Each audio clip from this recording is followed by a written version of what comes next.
I'm Gaming, and you can click the button down below, click subscribe, and you can subscribe for free to the Games Tavern. If you feel like doing that, please do click the button, and remember to come back next month to renew that over again. Every little bit helps. It helps our tech goblins run things in the background. It helps all the shows that are here on the channel, and just everything we want to do to keep expanding and growing. So please hit that button. And am I muted? No, I'm not. A humongous thank you to Short Tabletop for sponsoring the show. Go to the link in chat to check it out yourself. Shard Tabletop is the place to play your 5th edition games. You can access rules, adventures, and other supplements. It also provides digital tools like a character builder and digital character sheet, as well as all sorts of other tools for your gaming use. We think so highly of it that it is the official VTT of the Games Tavern. And to make this even better, just go to the Shard Tabletop link in chat and use the promo code TGTShard20 to save 20% on all subs. Tonight, we are giving away an Eberron bundle from D&D Beyond. This bundle includes both Eberron campaign digital books and a set of digital hero dice. Type !epic once you see the notice in chat that the raffle is live. You must be a follower to enter, and you must be present in chat for the staff to contact you to win. We will continue to take entries until the end of stream when we pick a winner. And we are still going strong on our charity stream to feed hungry kids.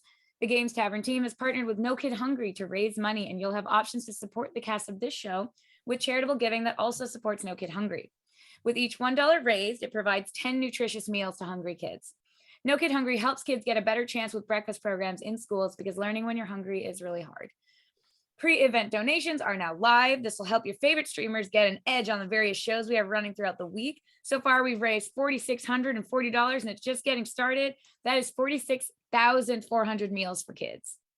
Yep, absolutely. This charity has been great so far this year. And all these donations that you can grant magical items, levels for all the different shows we got coming up. For instance, we got the Midnight Train that I'm DMing on Friday, where I'm trying to kill the group on a speeding train through the Mournlands, or when I'm trying to survive plan where I'm trying to be killed by somebody else, trying to go through a dungeon of kobolds. But you can give these donations out to try to help your favorite streamers, but every single one of them goes towards helping these kids, and that's really what it's all about. But tonight, there's also stuff you can do to maybe make things a little bit more difficult for our cast. There's certain donations out there that can have me drop a big monster on top of them or all sorts of stuff. So this evening, they may need your help with some inspiration or maybe a little thing here or there, because our crew, like I said earlier, did one of the biggest faux pas in all of D&D. Last week, they decided to split the party. So having arrived in the city of Sharn, here for a couple of different reasons. One, to try to help fight off this threat of Warforged that seemed to be trying to take possession of all the Warforged, the creation forges throughout Eberron. They're here to try to stop that, but also for one of our party members, this is where she grew up. And there's drama within her family from years prior where she was accused of betraying her family. She has no clue what's happened with her family since then, but is right now trying to figure out what's going on. On their arrival, they figured that they may be visiting some high societal places. So last week, the crews took a little bit of time, went and got themselves some very nice evening wear, some very nice outfits, then disguised themselves and worked their way towards the underbelly of Sharn. Coming up with a plan to try to figure out about getting to this forge and trying to figure out what's going on with Ro's family, they decided their best course of action would be to split up into two groups and head to separate ways. Ro, Taryn's daughter Olana, and Steele's homunculus servant, the little coffee pot named Cafe, proceeded towards Ro's family's estate on Cliffside, while Steel, Halceris, Echo, and Biscuit proceeded to go speak with the leader of the Boromar clan, the criminal syndicate that 2 years prior had put out a bounty for all of their heads, dead or alive, but having been lifted supposedly by the leader of the clan, they are on their way to go speak with them.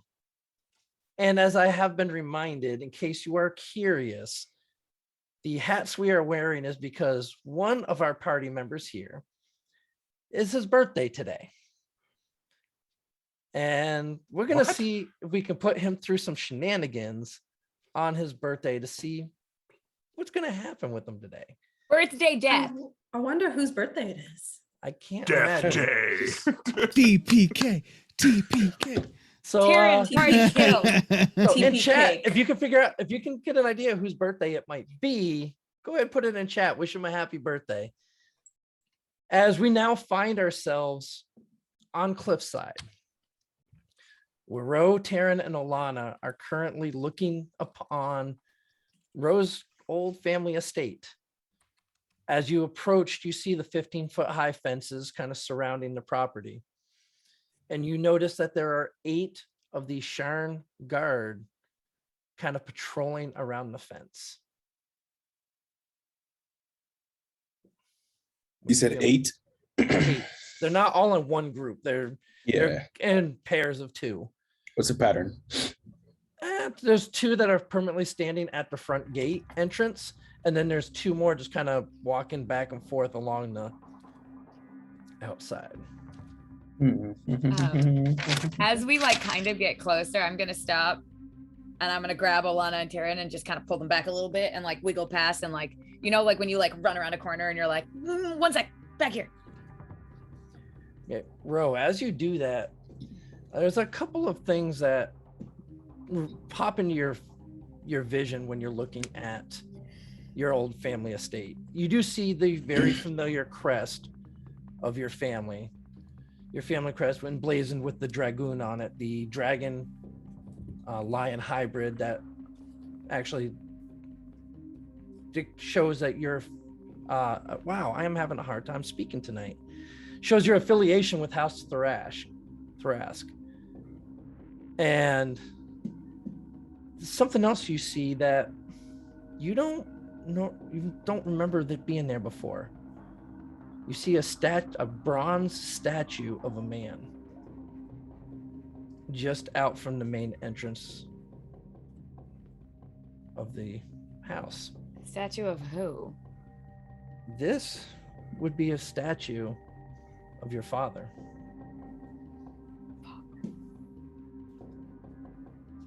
Okay. I think we should go somewhere else first and then come back here. Okay. That sounds good. Yeah, let's do that. Please. Okay.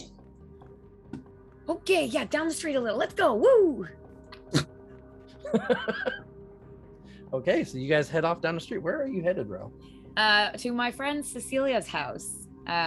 I know the back entrance, I'm assuming, and also like definitely know how to jimmy the old lock because she has taught me. Okay, so you notice that as you approach the guards were only around your family's estate. And as you start to approach the back gate to try to get into your old friend's family's home, you actually see coming walking around the corner, stumbling just a little bit, your old friend, Celia. Just as you start to get down to try to unlock the gate, she comes walking around the corner, looks at you, and just freezes in place, staring at you. Who are you? Shh. Who are you? Oh God, it's me, you dumbass. It's me. Who? Shut So up. If you remember, Restrain. you are disguised. I know. If you quiet down, I'll tell you. It's me, Okay. Natalia. It's me, Natalia. Shut up. What? Give me persuasion. What are you As doing, I tell- Taryn? As I tell her to shut up. as a mysterious person she's never seen 15. before. It's Oh, no it's- dumbass. I was getting ready to grab her, but okay. So 15, you see she's getting ready to start screaming for the guards. Oh my god. Yeah, It's a can I just disguise. can I just like grab her? I remember what you did at that party. Okay. Go ahead, give me the attack roll uh, to try Unarmed? to grab her. Yeah, so this is gonna be a grapple. So you're gonna use either your athletics or your acrobatics. Yeah, because Try it to should just go. It should just go to straight contest then, right? Yeah, it's a straight For grapple. contest. Yep. all right, let's do acrobatics then. Okay. Ooh, 21. Okay. You, because of your nature of being a gloom stalker and the fact that it's getting kind of late and it's dark, you're able to just shift right behind her, reach up, you put your hand right over her mouth, and she starts struggling to break away from you, but you got her pretty held fast. Okay. Let's just get her somewhere we can talk. Okay. Get her somewhere we can talk. Literally just down the street, anywhere. There's a shed. There's a shed in the back. There's a shit in the back. Let's go Yep. to the shit in the back. Okay. This is a bad idea. So you drag her back and she's kicking, and Terry, you're starting to get scratches on your arms where she's trying to. I'm gonna kill her. I'm gonna kill her. Don't say that loud enough for her to hear. Well, again, one, you haven't seen your friend in over 2 years. I know. And two, you don't look like you. I forgot. Also, Ro definitely forgot. Yeah, no, that's valid. Completely Checks valid. out. But yeah, there's like if there's like a shed or like like a gardening shed for like that, like Yeah, rich no, people probably have. that's easy enough. Um, Go ahead, give me perception checks, sure. both of you. And Chet, you can Ooh, actually do lucky. one for okay. You can also 17. do one for cafe too. All right. Also a Cafe's getting 17. in on the plan here. Yeah, because cafe is there. You told Mhm. cafe to watch over them, so All right. Good bird. All right. That's a 23. okay. You all hear what sounds like a couple guards kind of coming down the alleyway by the house. Is there a blind spot? Caw-caw. Yeah. There's a blind spot. And we Yeah. So hide. cafe definitely notices it, but they notice too. We So hide. cafe buzzes by you. Can Cafe see if any places to hide? Yeah. So he kind of brings them back behind the shed. It's just, as long as you can keep her quiet for a little while, So they may or may not if- go away. As we're hiding, I'm gonna take off my disguise. Okay. So I'm just gonna pull off everything on me and just like Okay. As you're doing that and you start to get most of it away, you see Celia start to calm down, but her eyes are just even wider than they were. Can you just be quiet for 2 seconds and listen to us, please? She's kind of stops struggling. Thank you. If she's not fighting back anymore, seeming like she's gonna yell, I'll let her go. Okay. I'm back. Yeah, I see that. Can we talk about this? Really quick? Yes, no, absolutely. Okay. Okay, You're not so- gonna hurt me, right? No, stop being stupid. You both of you can smell just alcohol on her. She has obviously been out drinking. Okay, also checks out. Okay, look, not gonna hurt you. Not really my MO with you ever, bud. Let's just Lots of Maybe- people thought that too. we're gonna talk about that. Yeah, we got a lot to cover. Okay. Shed. Yeah. Okay. Sure. Just, and she looks at you, Taryn. Don't hurt me. He's honestly harmless. Just all talk. Don't worry about it. Let's go. Okay, she kind of very slowly and cautiously follows you. Oh God. Okay. So I'm imagining just like straight up a shed. Yeah, no, it's a shed. You go in and it's got different like farming tools. And Like there's like stuff one lamp with a string. Yeah, no, not even that because there's no electricity. It's there's a candle. Good, great. So quickly just like, match like the candle, and I'm like, okay, you might want to sit. She sits down immediately. Okay, and I'm like pacing back and forth because I'm like scared shitless.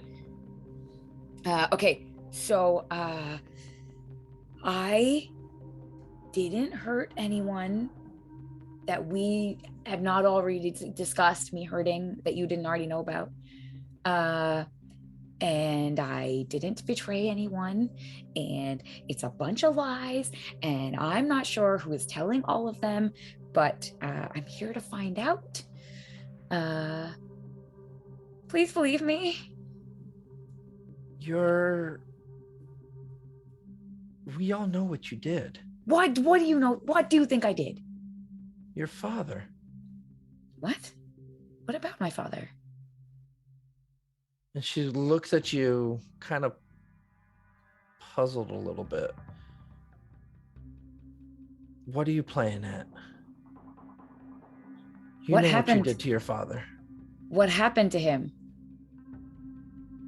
Why don't you tell me? I haven't been here in years, and when I last left, he was fine.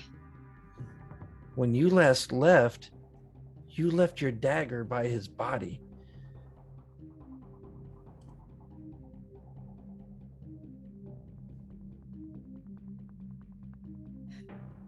By his body? He's dead? We all know you killed him. Why would I kill him?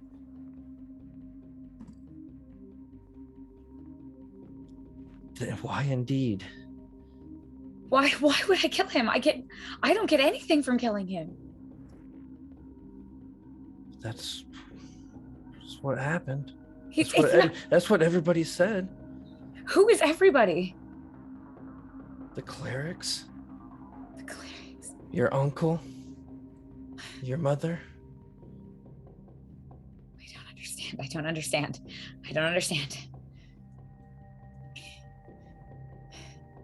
I didn't kill him. I was run out of this city, and I haven't seen, the last I saw them, they were fine. They were all fine. Taryn, while this is going on, what are you doing? Half keeping a watch and half paying attention to the story and the conversation. Okay. Give me a perception check real quick, please. I get perception check. I'm so sweaty. 16. Okay.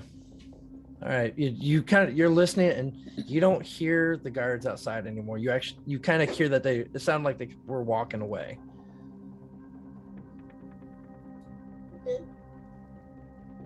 All right. When your father's body was found, your uncle brought him to the clerics, and they spoke with him through their magic. My uncle is a liar. It wasn't just your uncle there. Your mother and Alistair were there. I don't care. I didn't kill him. They heard it from your father's own mouth. It was. And at this point, she brings a small knife out from her back and starts trembling. If I wanted to kill you, don't you think you'd be dead already? You'd be dead twice, actually. Oh, shut up.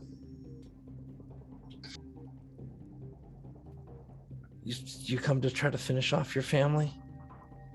You think you know me? They're my family. You think I'd do that to my brother?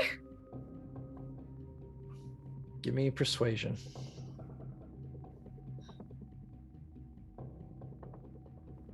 $21. Okay. You see her kind of just looking at you. You've been friends for a long time, since you were children. And while she's sitting there trembling, you just see her hand kind of slightly open and the knife falls to the ground. And she drops to her knees and just starts crying. Places her face down into her hands. I drop down and I give her the least awkward hug anyone has ever seen me give. I am confused. But everyone says that the clerics, your father's own spirit, said it was you. I don't know what happened, and I don't know who did it, but it wasn't me. I don't think I was here. It was the day you left Sharn. The day the Boromars chased me off a cliff? No, not that. No. You came back with that, and you left on that ship.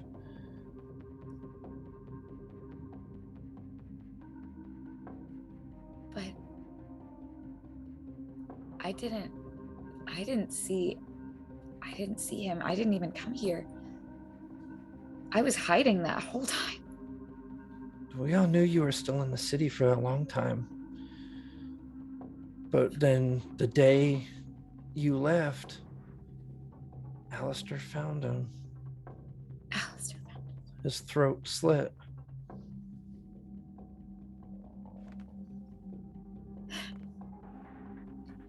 I know that my uncle is behind this, and I don't know how, but he is. And I didn't betray them then, and I didn't kill my father.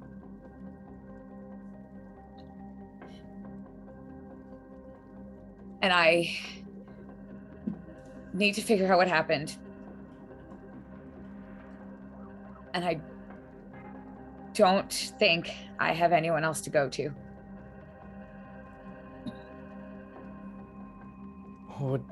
What do you want from me? I need to talk to my mother and Alistair. I don't know how much he knows, but I can't get into the estate. There's guards everywhere, and if they think that I did that, I won't make it past the front door. I won't make it past the gate. No, they're looking for you. They know you're here. How do they know I'm here? I didn't even know I was going to be here. You kind of made a name for yourself, and everybody knew you were coming here from the 12. I didn't even know they knew who I was. My friends didn't even know who I was. There's probably something else you need to know too. What? Well, since your father, your family works with the Boromars now too.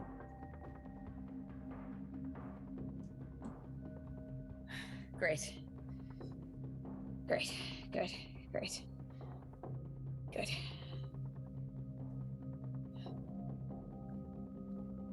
So they all want me dead. Your mother's hasn't come out of the house since. I don't know how she feels. Can you get them out? Throw a party. I don't know, invite them. Just if you can get them here, then maybe I can at least talk to her. And you see her just kind of looking around. She's not making eye contact with you at all. And she's still kind of shaking a bit, seems very just nervous. And then she kind of glances up at you. Your uncle's having a party in 2 days. Some members from House Thrash are coming for some masquerade ball. That may be your way to get in and see them. I don't know who did your disguise, but I didn't recognize you when you first came in. Maybe, I don't know. Maybe it'll be enough to get by. Do you believe me? I want to.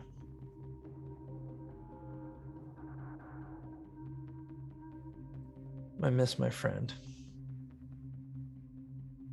Yeah, me too.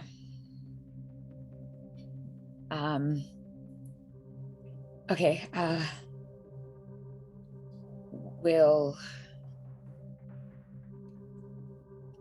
if we don't have another way to get in to the party, will you help?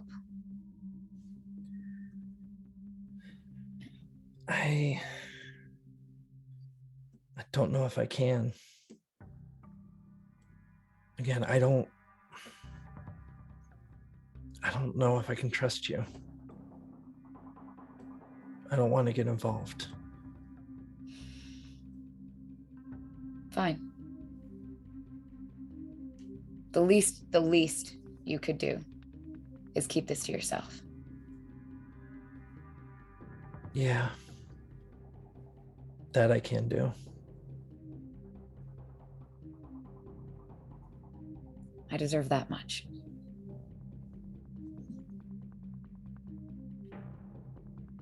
Let's get out of here. Can I just... Olana kind of comes and puts her hand on your shoulder as you walk out. Taryn, you doing anything? Blowing a raspberry. Just a light tap on the shoulder.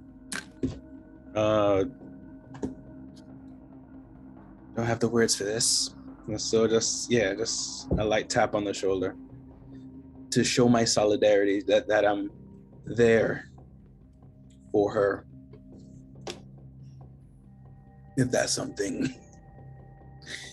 You probably feel the closest, almost brotherly sense coming from Taryn, probably more than you've ever had up to this point. We need and like what as soon as we get just a little bit further, we need a lot more information, I think. And I don't know if we can get to the others. They might need us more than we thought, but I don't know if it's a good idea that I'm anywhere near the Boromars or my family. No, I don't think that's a good idea at all. So we get closer to them in case of catastrophe and see if we can find any information. I agree. Yeah, let's make our way.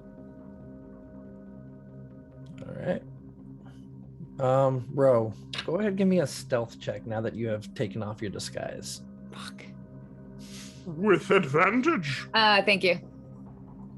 Or A Oh, third shit. level spell I cast. oh, Buddy. okay. I had to burn that shit. Make it worth it. So that's a 26 total. Okay. With a nut. All right. That's not that bad. no, that advantage definitely helped. Did you cat's grace me? Is that no? Both of did. y'all. You did. That's what I remember. Okay. Had to burn Yeah, but that how higher long level does- spell slot. How long does that last for? It lasts for an hour, but I cast it before we split. So Okay, this would be pretty much right at the end of it. Yeah. Okay. So kind. Okay. All right. So after that very emotional, tense moment, meanwhile, down in Lower Dura, we find Halceris, Steel, Echo, and Biscuit walking through Lower Dura, heading towards the portion known as the stores, which is a series of different warehouses and housing that houses the major halfling community within Sharn. This is also where the Boromar clan is known to be headquartered, in a club within the stores itself. Having received the invitation from the leader of the Boromar clan himself, you all are proceeding there to try to gather as much information as you can. So as you're walking through this warehouse area, you all do kind of get that almost eerie feeling where the hair sticks up in the back of your neck, as if you're being watched walking through the area. You all do still have your disguises on, right? I believe so. Okay. All right. Did you, and remind me, did we do a disguise for Biscuit? No, I don't think we did the disguise for Biscuit. Okay. But I probably would, seeing as how he's a mechanical dog wandering around. I would probably do something like put at least put a satchel over him to try to cover up the largest portion of his body. Okay. Not, I don't, I mean, if you look real close, there's clearly a metal dog walking around, which isn't necessarily unheard of, but kind of rare around here, I'm sure. Yeah. Well, especially in the lower portions of the old city. This is where Sharn kind of started, but now it's fallen into dilapidated ruins. As this place has been. While we're walking really quickly, I'm just gonna ask Steele. We're all disguised. Should we change our voices as well? I don't wanna. Do you think it'll give me away? I don't think they can tell our voices from a picture. I don't think. Okay. Do you want to use an accent? Do you want to try? Can you sound like Alzaris? I'm going to try. Yes. I like I don't it. hear it. Working? Is it working? I don't know. I don't understand. What? What? You sound like gibberish. Oh. Do not understand. Is it that bad? Is this what I sound No, like it's to you? I mean, that's pretty good. Honestly, yeah, that's pretty good, Alzaris. I only learned from the best. Flattery gets you everywhere. All right. So I was just gonna joke about walking through this dilapidated area. If we find a thrift shop, we can find Biscuit a big fur coat, and just, pop the tags and just walk him around. Make him an actual dog. Coat just over a dog. But it's we're just walking around with a very small bear. Anyway, so as you're walking along, you kind of turn the corner around a large warehouse, and you hear the faint sound of music coming from down the way, and you look over and you see just a few doors down, you see what right outside of it, what looks to be a very husky looking halfling standing by a set of double doors. By a few, do you mean 3 doors down? Just double checking. Okay. Yep.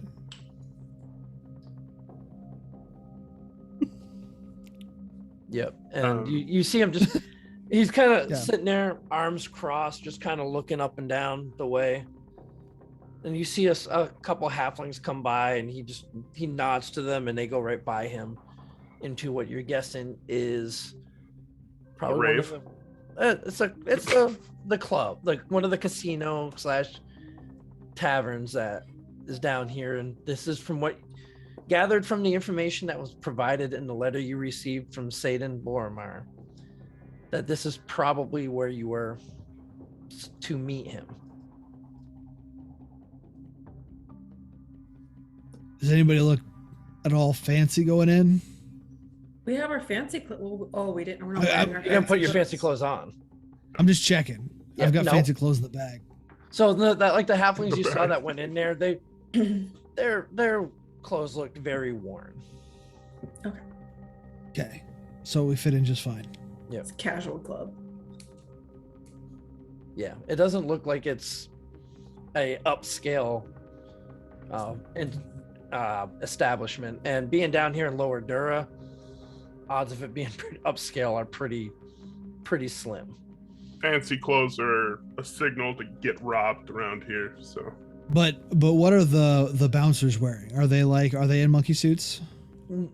Yeah, so you see one bouncer outside, and his clothes do seem to be a little bit on the nicer side, almost a suit like appearance to him. We got a monkey man. Okay, what do I want to do? I don't know if subterfuge would help us in any case here. Is there any other entrance? That you can see, no. There's a couple alleyways that go, small alleyways that go beside the building. So if you wanted to try to go around the back, you could. But this looks like it's the main entrance to the establishment. Do we want to go through the main entrance, or should we find a? We were quieter way to invited. get in? We were invited, so I True. figure the main entrance works. I mean, you're invited somewhere, you don't usually go in through the back. That's true. I just don't want like all eyes to be on us when we walk in. You know.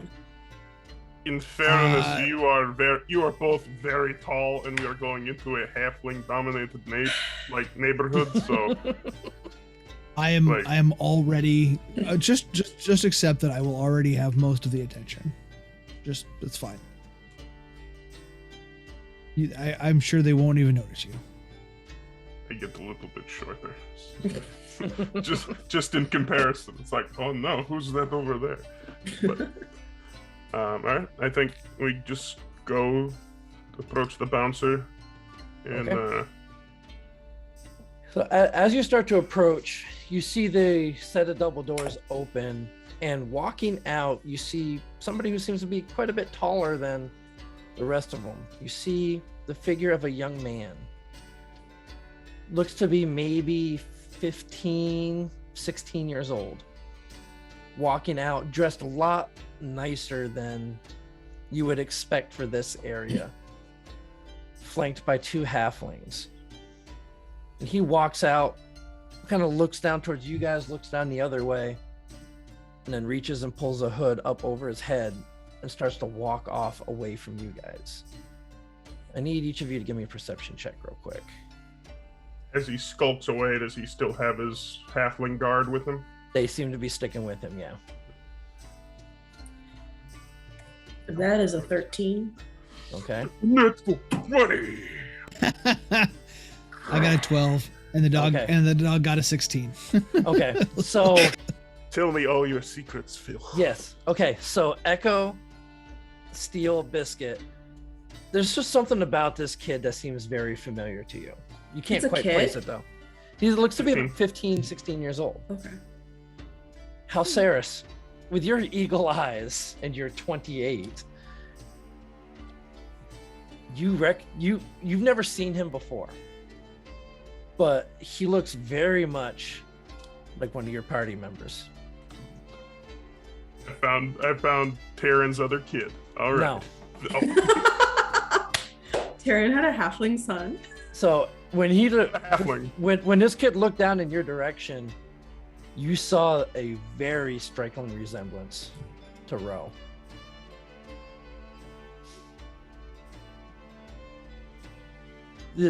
You are very confident that this was Ro's brother. I'm gonna No, I turn don't down think you Sarah's knew- to say I don't think you knew Hey. she had a brother. I did. Oh, okay. it's Yeah, been we discussed. talked about it the other Okay. day in the cockpit, but I'm gonna try to ask Sarah and goes, I think that kid had the synth weave jacket thing that Ro wanted. I wouldn't doubt it. What? Okay. You think I should take it from him and see No, if Ro's no, still- I think we should let that boy go. That is something we will have to discuss. Okay. Are you okay? Yeah. Yep. Yep. Are you having a heart attack? we need to have another chat and Dad can't. I mean, I don't. You didn't even have the first chat. I know what's happening. Okay. So, congratulations, Ro, for the greater or superior healing potion that just got donated to you for the awesome role play you were doing earlier in our scene. And who was that from again? Anonymous. Oh, Anonymous. Okay. I stole it Thank from you, shit. Anonymous. So kind. Shouts out Thank to you. Anonymous. Hip Hop Anonymous. Okay. So, Rhinoceros. so yes, you guys saw. Well, only Halceres knows it was Ro's brother departing this club. Just totally like eyes following. I'm still looking with the group, but like eyes have like followed that shadow to whatever corner it goes to, and it's like, Yep. Well, you see him kind of go off a distance, and then he kind of turns down another street. the Boulevard Sarah? of Broken Dreams. Yep. Cyrus, are you okay? What's going on? Do we need to take you to hospital? What time of day is it, by the way? I'm sorry. So it's getting kind of late now. By now, it's about double check. almost 9, 10 o'clock at night, roughly. Time to hit the clubs. What's a kid doing at a club at night? That's a very good question. Yeah, Echo. What is a kid doing at a club at night? I'm not the kid. I think there is going to be a lot we have to unpack. And but do when we not are call all me together. Echo. My name is Hush. Hush. Okay. Hush. Wait. Hush. Is it? Does it have like a? Hush. It's the accent that adds extra the- syllable. All right, so what are you all doing? Let's Uh, go. think we're Are you going done? Are you done? Whatever is going on here, Cyrus, can we go? Yep. Okay. Okay, so Okay. as you approach the doors, you actually do see a second halfling bouncer standing on the other side of the door as well, and they just kind of look at you as you approach. Hey, nice suit. Thank you. Go in. Yeah. Go on. All right. Just don't do nothing stupid. Wait, what do you mean stupid? I mean, there's kind of like levels, especially with our group. Don't make me throw you out. Don't start And nothing, we won't be agree. nothing. Yep. I'm sorry. I really, the image in my head is great. Okay, but anyway, maybe later. Okay, bye. And you see him kind of looking at, like, he's actually really focused on you, Steel, for some reason. Because while you have your disguise on, there's certain aspects of you that are kind of standing out to him. Being 8 feet. So let's go. Let's go. Yeah. Let's walk towards whatever music is playing. Okay, Just so you wait, go. just to clarify, the halflings say don't make me throw you out to the Yeah. 8 foot tall. Yep. Okay. Now, Yep. this isn't I'm- like your normal. You have no idea how much I want to test that. You have no idea how much I want to test that. I So want to this see it isn't happen. like your normal, like, scrawny little halfling. He's jacked. Like, you're looking at this halfling. His arms are almost as big around as your legs. This is like the Lollipop Guild guys. Okay, come on Yeah. now. Like Popeye. Yeah. Lots of Spanish. All right, so you all go through the set of double doors, and just a waft of dirty money and ale and sweat and tears just washes over you as you hear music just seemingly playing out of the air. You enter a decent-sized vestibule, and you see a halfling standing behind a short little like counter off to your left, and even further to the left you see a little shelf where there's another halfling standing behind there and a bunch of coats on racks behind them. And the one at the counter looks over. I haven't seen you all here before. What would be your pleasure? Oh, what do you have that is strong and cheap? Well, you go to the bar. They got all sorts of spirits, ales. We got some gambling going on. There's gonna be a live performance on the stage later on tonight. You want a private room? Just sit at tables. What you want? Actually, a private room would be good for us. All right. Let me get a name for the to hold the room for you. What's the name? I'll look at the others, just kind of like a nod, like, are we doing this kind of thing? I will put the invitation down on like whatever little clipboard they have. We are expected. You see him. He just kind of leans and picks it up. You see him reading it, then he kind of glances up at you guys. All right, so you all are here to see Satan, then. Yeah. All right. Let me. Hey, Victor. And you see another halfling come around the corner, and he kind of whispers a little bit to him. And even this other halfling kind of gives you a quick glance, then runs off back around the corner. All right, just go ahead, grab yourselves a table, maybe play a game or two at the tables. Somebody will come down and get you in a few moments. Huh? All right, and as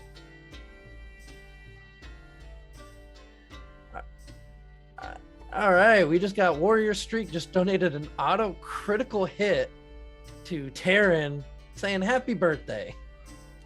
I shall use that wisely. Happy birthday, buddy.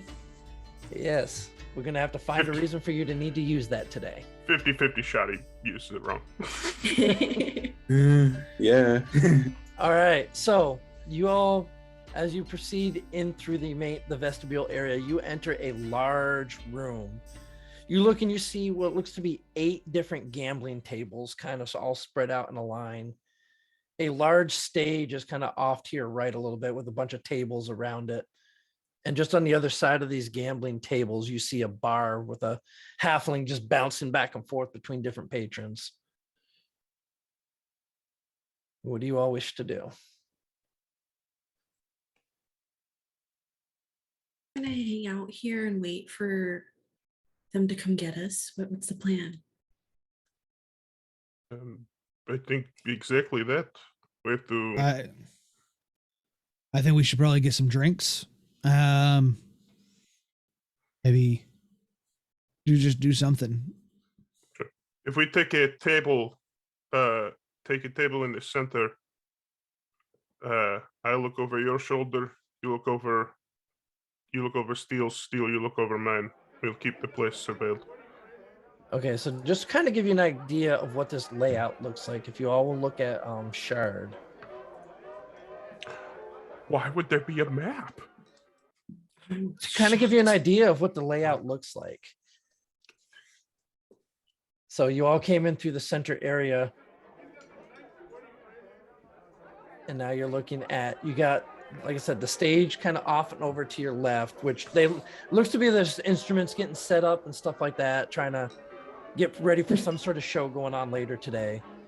You got the groups of tables, some being occupied in front of the stage. And right in front of you, you got 8 different tables that all look like a form of gambling. You look at the table and you see a large wheel with a marble that they're spinning around it. And on the table itself, they got different numbers ranging from 2 to 40.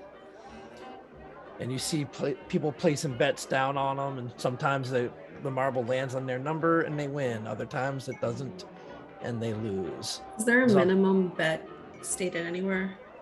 That does not say it. You also see two squares on there for odds and evens. Very similar to a roulette table. Hmm.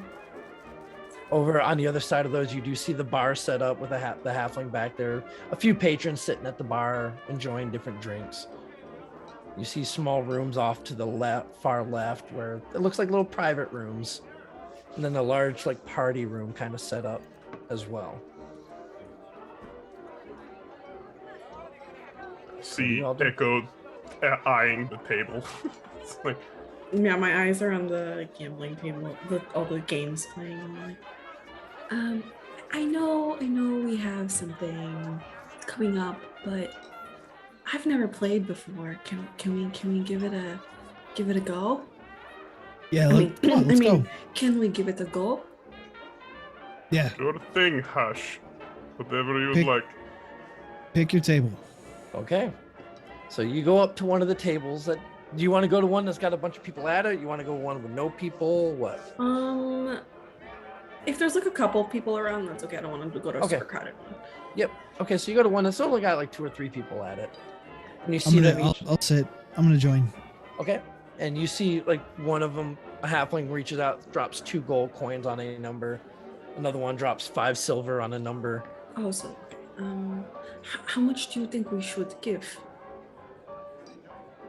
I mean, there's no signs of any of the house rules or anything? So That's what I asked. you do see, looking at the table, you see that on the odds or evens, it's a payout of 2 to 1. On the individual numbers, it's a payout of 4 to 1. I don't know what that means. Okay, for your first go, it's 50-50. You can put it all on black or all on red, and if it wins, you get double your money. If you pick a number and it hits your number, then you get 4 times your money. So try this. Just to give it a go. Try picking a red or black or whatever colors they got on here. Yeah, so- there. Yeah, so it's not based on color. It's just considered odds and evens. Or odds or evens. Yeah. Yeah. How much money? How much you want? Start with a gold. A gold? 5 gold. Or, I mean, Sure, yeah. He was doing 5 silver. We can do 5 silver. If you want to, but I mean, what's the fun if there's no risk? The halfling that seems to be running the table. All right, place your bets. Okay, Here we go. I'll put 1 gold down. And he spins the marble around the wheel that's spinning in the opposite direction. What I'll do you put a in gold the- on whatever. I'll do red and you can do black. So odds Odds are are even. even. You do- Oh, sorry. I'll do evens and you want to do odds? Yeah, I'll do odds. Okay. So how much you I'll put put down? I put 2 down just for fun. Yeah, I know. Okay. Whatever. All right. So who put it down on evens? I All did. right. You see the ball stops and it comes to rest on 34. So you see the halfling kind of come around, sweeps away the stuff on the odds, sees your 1 sitting on the even, goes and drops 1 more gold piece on top of it. It worked. Mm-hmm. Oh. You won. You're a winner for the first ever go. That's how it works. Now, if you want to try to make bigger money, you can try to take your 2 gold pieces that you got now and split them up on 2 different numbers, and see if you can quadruple your money at some point. But that's a big if. I'm just gonna put 1 gold down. Okay. And I'm going to put it on. How many people are in our party total, including Biscuit and? And cafe? Yeah. 7. I'm Well, gonna put. 8 if you count Alana. I'll include Alana. So I Okay. put it on number 8. You included the bird, but not the daughter. I forgot. I was thinking about like our Yeah. integral The core group. I mean, yeah. The people who've been here Okay. for the longest. So you're putting how much down on number 8? Just 1 gold on number 8. Okay. Anybody else placing bets? Any more bets? Here we go. I'll follow Echo. I'll put 1 on 8. Okay. All right. Pray to Aladra that this is not an addiction starting, but just fun. All right. You see it go around, and it comes to settle on 35. The halfling reaches out, scoops up all the gold that was on the table. You see one of the patrons at the table just look very down, distraught, because that was his last gold that he just lost, and he walks away from the table, head hung low. Well, at least we didn't lose anything. I mean, you didn't. I lost 3, but that's all right. We're good. Oh, here you can have mine. No. It's all in good fun. The whole time they're playing, I'm head on a swivel. Like I have my back to kind of whatever wall is close to us, and I'm watching them, but I'm constantly looking You have your around. hands like this. No, I look like I'm just watching the game, but it's just. So one thing you do notice is with the way this establishment is set up, you have where the tables in front of the stage are, but then above that, you see the ceiling. Most of the ceilings are 15 feet high, but here it opens up further and goes up to about 30 feet up above. And then in the area where it's down at the 15 feet, you see a bunch of large mirrors just kind of on the ceiling looking down. So when you look up, you can actually see yourself from above. Cool club. While we're playing, I am watching the dealer. Okay. I would like to see if I recognize any mechanisms or anything going on while we're playing. I've been to a few places. I know how these things work. Okay. Go ahead and give me a perception check. Hey, I actually rolled okay. That's a 16 plus my 1, so 17. Okay, so with the 17, you're looking, and everything looks pretty kosher, actually. Things are looking Now pretty. it's kosher in this world. Yeah. Yep, everything looks to be on the up and up.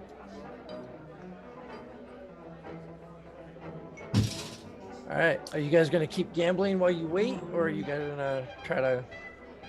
I think we should go and give house and company. Oh, I'm close by you guys. I'm just not participating in the game. How about we Money. grab it? We can go grab a drink, and I see some booths there at the end. Maybe we can snag a spot that doesn't have too many blind spots. Okay. So you go into the bar, or you go into a table? Drinks, and then we're gonna go to one of the. I suggest one of these spots down here, One of those. where Okay. there's a table where we can have our backs to a wall. Okay. All right, so you go up to the bar, you see the halfling just kind of zipping around, comes over to you guys. All right, what you gonna have? Ale. All right, got it. 1 ale. How about you, sir? Hey, do you have any summer rum? Yeah, we can get. Yeah, we got just some summer rum. And how about you, young lady? Do you have any ginger ale? Ginger ale, ginger beer. Yeah, we might have some ginger beer. Yeah, sure. Yeah, okay. Yeah, we can get you some ginger beer, an ale, and a summer rum. You said, right? Yes, please. All right. Yep. Coming right up. You see him kind of go to a door that's on the other side of the bar. Kind of writes a little ticket out, slides it through a little slit in the door. And a few moments later, the door opens up. Another young halfling comes out, puts the drinks all down in front of you.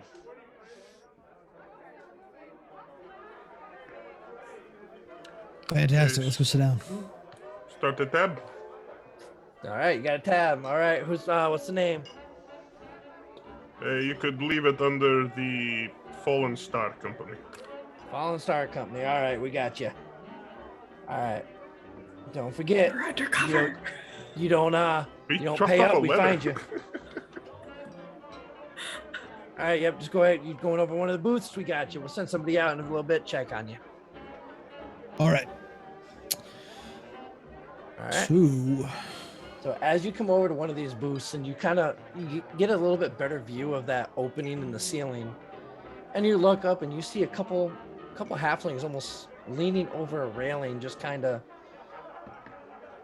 bobbing their heads, just kind of going along with the tunes. Just it almost looks like a VIP lounge up top. looking down over the stage and over the floor where all the tables are. All right. Anything in particular you all are doing while you're waiting? Oh, I'm I gonna hand my ginger beer to either of them. Be like, can you make sure this is non-alcoholic? You said beer, but I don't really know. Well, you said ale. I wanted ginger ale, which doesn't have. I'll Ale test is it. Thank you. ale is a Alright. kind of beer.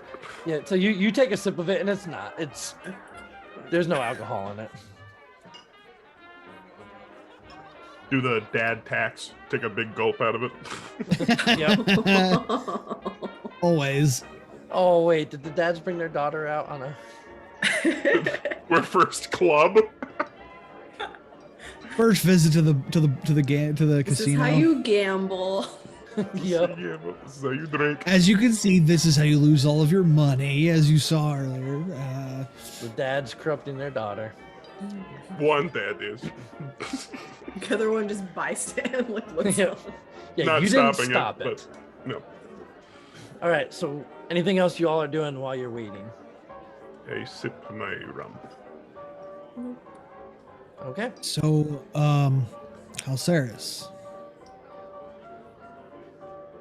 You all right? You doing okay, bud? This is You've been kind of like off in space lately, like since we got here. Just checking. This is a lot. It has been a long time since I have been back in the A club? more that too. But it's been a while since I've been back in such a large city. There are things afoot here that confuse me. Yeah. Some things confusing me too.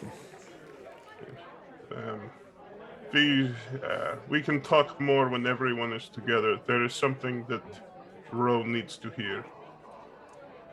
I pray that, well, I don't need to pray. I know everything is probably going swimmingly with them. They wouldn't overreact or do something crazy.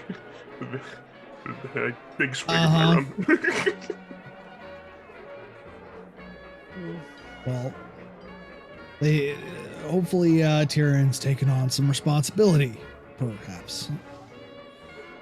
I'm gonna knock on wood a minute. Okay, yeah. But yeah, All right. After about 20 or 30 minutes goes by. no, do it. Do another Halceris like line. What do you? I want to hear Echo do another line yeah. like Halceris. Come on, let's do. Think of something Halceris would definitely say.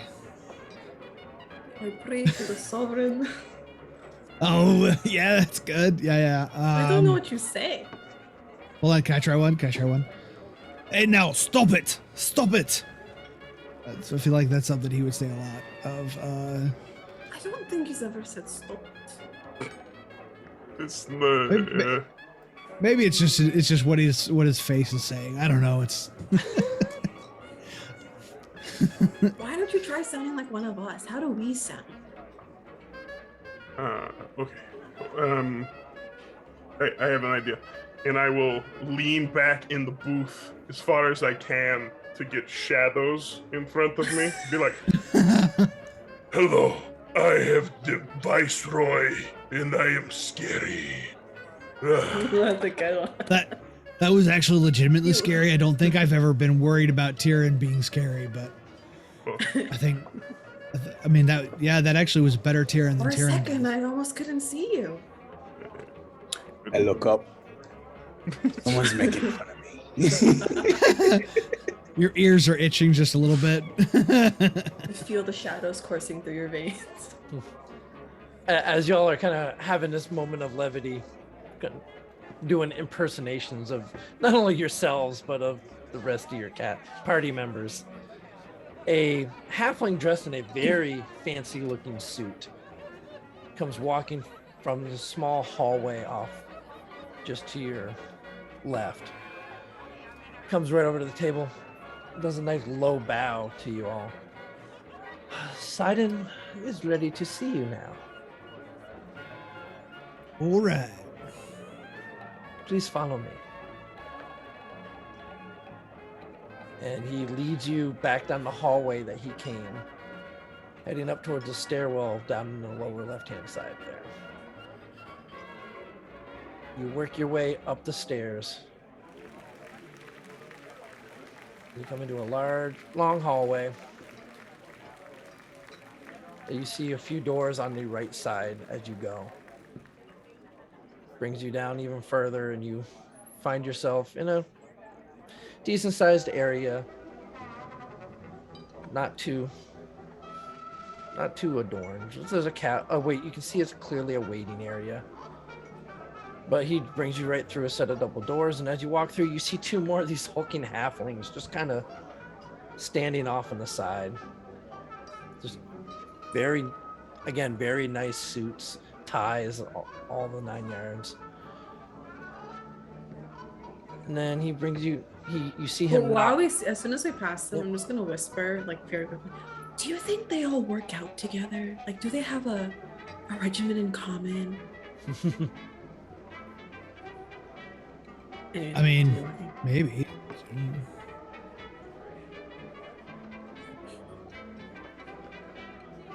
EP45X. They're halfling. H45. Alright. Then you see him knock on the door, and you hear just a very soft voice come from the other side. Send them in. And the halfling very purposely does not go across the threshold, but opens the doors for you to go in. And you enter a decent sized looking office, and you see he's almost on the rotund side, but not quite, halfling sitting back in a chair behind a desk, hands crossed, fingers interlaced with each other. You just see each finger has 2, maybe 3 rings on it. Very, very elegant dress. Sits there. Come on in, my friends. This meeting has it's been a long time coming. We have an Thank you for odd seeing us. description of friends. Typically, I don't put a bounty on my friends and then drive them out of a town. Yeah, that, again, like I had stated in my letter, misunderstandings, water under the bridge, air past the ship, all that fun jazz. We'll see. But think just it's try really to resolve fun. this, yes? Yes, that's what we are here for. To let bygones be bygones and maybe come to some mutual understandings with each other. I am Sidon Boromar, patron of this fine clan and this establishment. It is a pleasure to finally meet you, and you too, my mechanical canine friend there.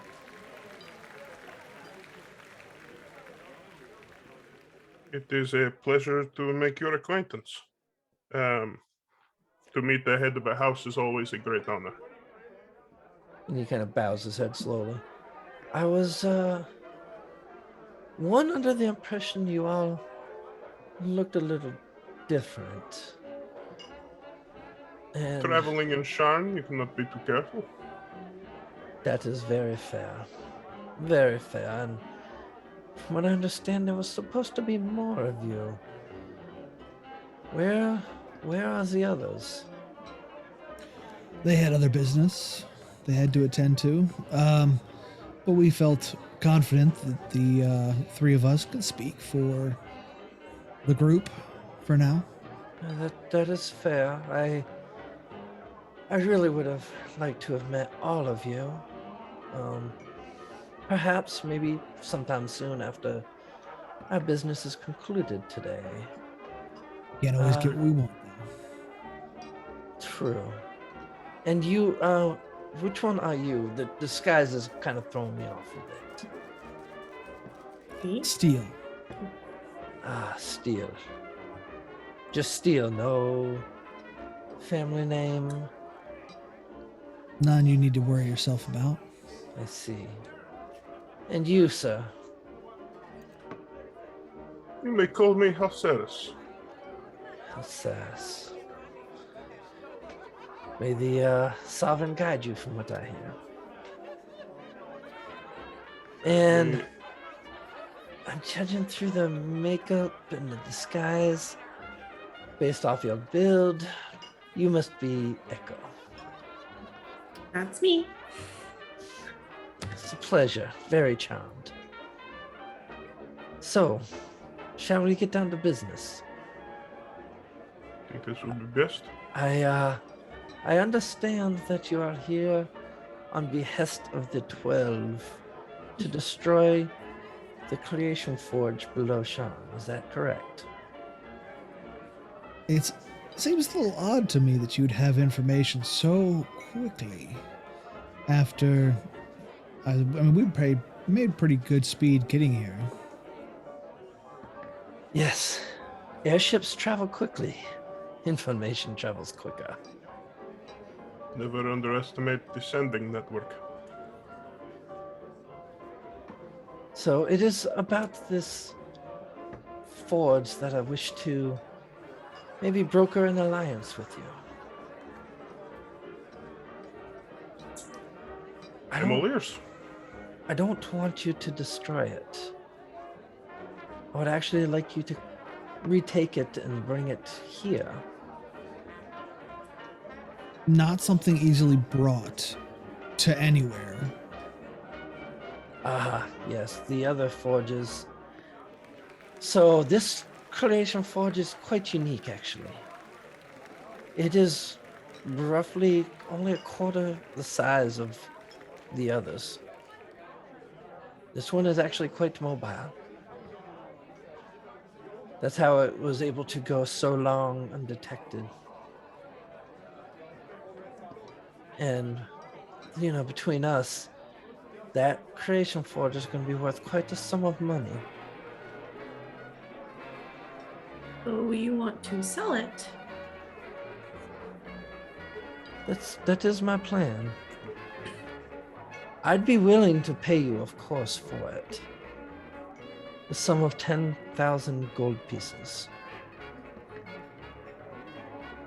Do you have a buyer in line? Not yet. But when you know the right circles, Such an item does not stay on the shelf for long. absolutely not. It is a very generous proposition you offer. Sit I down. beg to differ, Osiris. Just look at Steel in a very pleading motion, because we are in a mobster's casino. Really? I'm just Um, saying the generosity of the offer seems actually quite low. I see. Do you wish to negotiate for more money? I just have a question for DM. DM. Yes. Sorry, this is like me totally having a brain fart moment. What was the reason why these creation forges are being destroyed in the first place? So Or, like they want them to get destroyed. Right, so the Treaty of Thronehold declared that all Creation Forges needed to be destroyed, as the creation of Warforged themselves were strictly for the fighting of the war. Now that the war has come to a close, it was felt by all the nations who signed the treaty that the Creation Forges were dangerous and that they should be destroyed so nobody could use them for nefarious means. That's my main question there. Thank you. Well, the reason I bring it up is that we already know of at least two parties, besides yours, that would be interested in such a find. I see. And I'm sure you're not going to tell me, but would you be willing to divulge who these parties are? No. again, I think you think us a bit foolish, which I guess I can understand given some of our recent situations. But I do not think you should underestimate what we can do. Oh, believe me, after that incident over 2 years ago, I do not underestimate you lot anymore. I've heard news of what happened in Nicaea, and your exploits at the 12 word traveled fast. That is why we are having this conversation. Strikes me if you are interested, and I assume well connected as you are, being the head of such a established clan, you might have some information that might aid in our descent into the gears. The cogs, sorry, cogs. Oh yes, I do have information. But information does not come cheap. Once we can come to an agreement on the fate of the forge, I may divulge what I know. But of First, course, how would you expect us to move your forge? again, this forge is not like any others. This one can be carried. Maybe by 2 people, but it is small enough to be transported. And if gold is a concern, I will go ahead and raise my price up to 15,000 gold.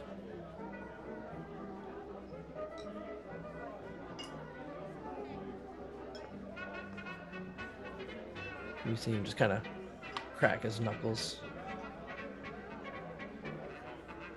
But it is such a shame that the rest of your party is not here. Perhaps we could be more accommodating at 50,000. 50. I have a quick question. How do we know that whoever you plan to sell this to won't use it for selfish or means that may cause harm to other people? Well, who I sell it to is none of my business what they choose to do with it. This is merely a business deal. And as for your proposal, Echo, this is unscrupulous, no matter how you look at it. But continue. What do you say to my offer? 50,000, you say. First question I have for you, Steel. A hobgoblin, right? Yes. What is your allegiance to Dusk? I have no allegiance. You see, I'm like, what? we are currently at conflict right now. I must make sure that this money, if I do pay it, of course, is not used against my own people. What I do with my money is not any concern of yours, correct? That is a very fair statement. Can I do a quick history check on what the hell Dusk is? Yes. Nat one. Nope. Nothing at all. So you know it's one of the nations. Okay. It's Oh, one of the ones looking that. Yeah. Go ahead, Seal. Looking at Halceris's face, I'm gonna do the I'll tell you later face.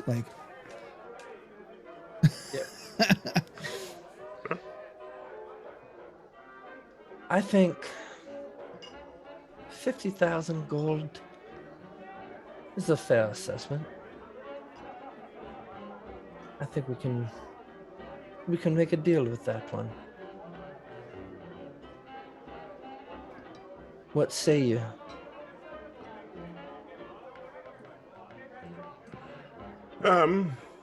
Personally, I do not like to enter into full agreements without knowing what dangers might be ahead.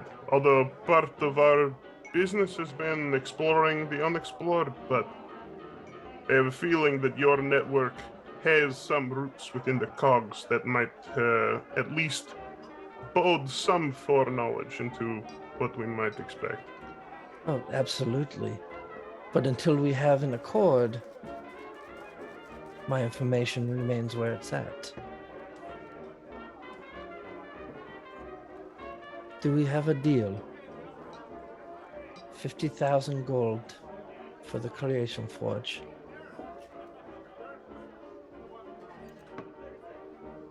Or do you need to maybe get with your other No, that's other not really members the of your concern. group? Not really the concern at the moment. I want to. My issue at hand is I don't know how to trust that our payment will be made. I have the reputation of my house, of my clan. A clan that up until now was going to pay for my head to be separated from the rest of me. Yes, well, I think Due he to the needs to misun- ask if you can give some sort of advance. Is that what you're looking for, Steel? An advance and some sort of immunity, symbol of your clan to show that we are on good terms. the advance. I can do a small advance for you, and I can give you a writ that will state that you are not to be touched. Will that suffice? I will give you 5,000 gold in advance. You may need it for outfitting or whatever. As a token of trust between us.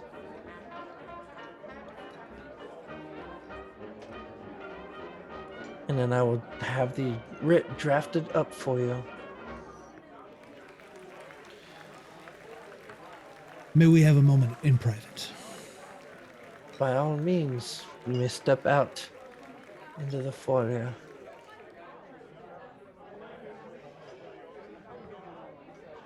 Let's take a minute.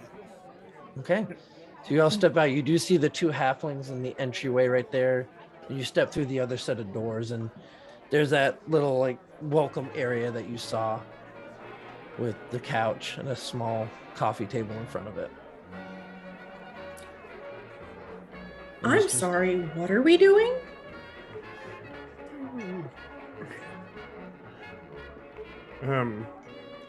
Is it worth the risk still? I know where this is going if we sell it. That's why my price is so high. And why And are we agreeing to do this? are we being listened to, Halceris? I have a strong feeling about this. Can you tell? Do I just kind of gazing around? I'll look over your shoulder, you look over mine. Does it look like any? I'm gonna Peeping cast see ears? invisibility, Okay. and I'm gonna take a look around and see if there's any sign of a sensor or anything listening to what we're saying. Okay. I can't do it unless I want to make a show. Okay. So go ahead, give me perception checks. All of us or just? If you want to look too, yeah. I don't think it's gonna help. Sure. Okay. 18. So 18. What did you get, House? 16 11. and 11. So kind of looking around, Halceris, you see what looks to be maybe some shadows moving from light under the door that you came out of. But that's it. One thing you all do notice though is on the opposite wall from the couch, what it looks almost like a window looking out over the tables and stuff and the stage down below. But it does not appear that anybody or anything seems to be listening in or watching you at the moment.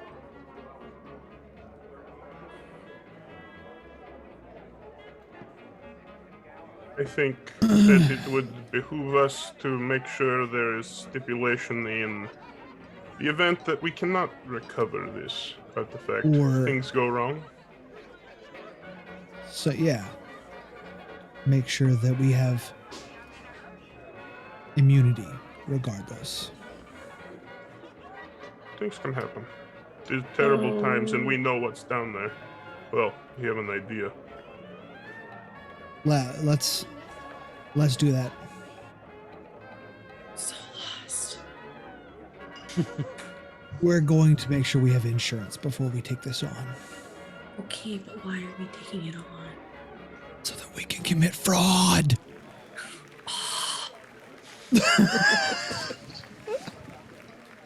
Destroy it.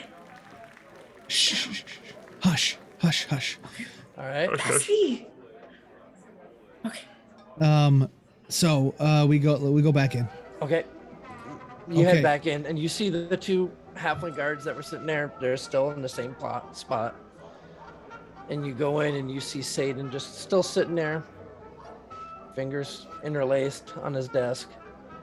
So, have you all come to a determination? We do have one concern.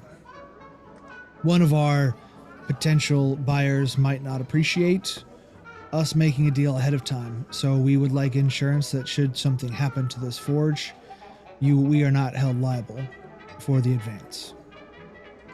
We obviously would not collect the sum total, but we would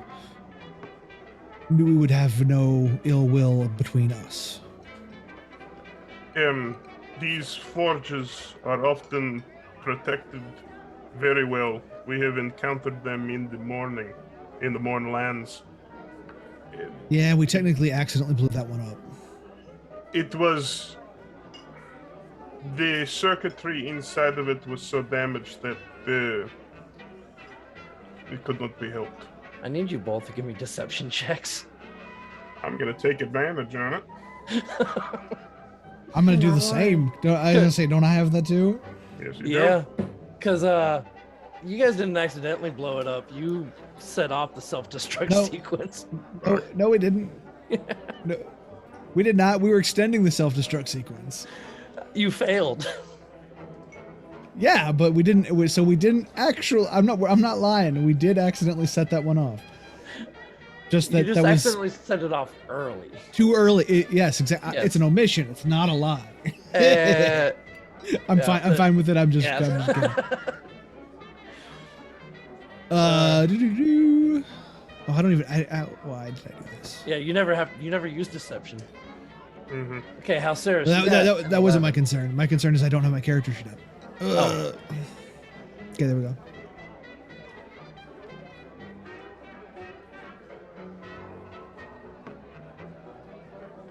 Oh, that's not that bad. Okay, I got an 18. Okay, so the 18 and an 11. It's over. It's over half. Yeah, but let's see. Okay. It's like, right. I know that things do tend to happen. Especially with what's going on down there now. It is not Could going I- to be easy. Real Yeah. question. I just want to double check an uttering. Can I, as he's looking at us and feeling I didn't do great, I assume he made an insight check. Can Maybe. I sneeze and utter a quick and cast unlock on that?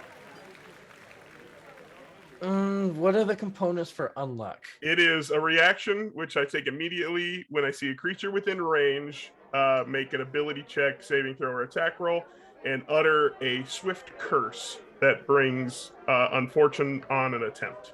Is it only verbal components? It's only verbal. It is just an utterance of a quick fucking dust. Okay, and it forces disadvantage. Disadvantage. Okay. All right. I will. Yeah. Yeah. Sneaky, Halceres. Forgot your I will allergy let- meds. I will let that happen. As You he need some just he looks Zyrtec. like just like, I understand that mistakes happen sometimes, and 5,000 gold advance is pennies. It's copper to somebody in my status. If for some reason you fail and the forge is destroyed, we'll call it even for the, we'll say the hardship I put you all through when I placed that bounty upon your heads. But know this, if you do try to deceive me or pull any funny business, that bounty will go back quicker than you can spit.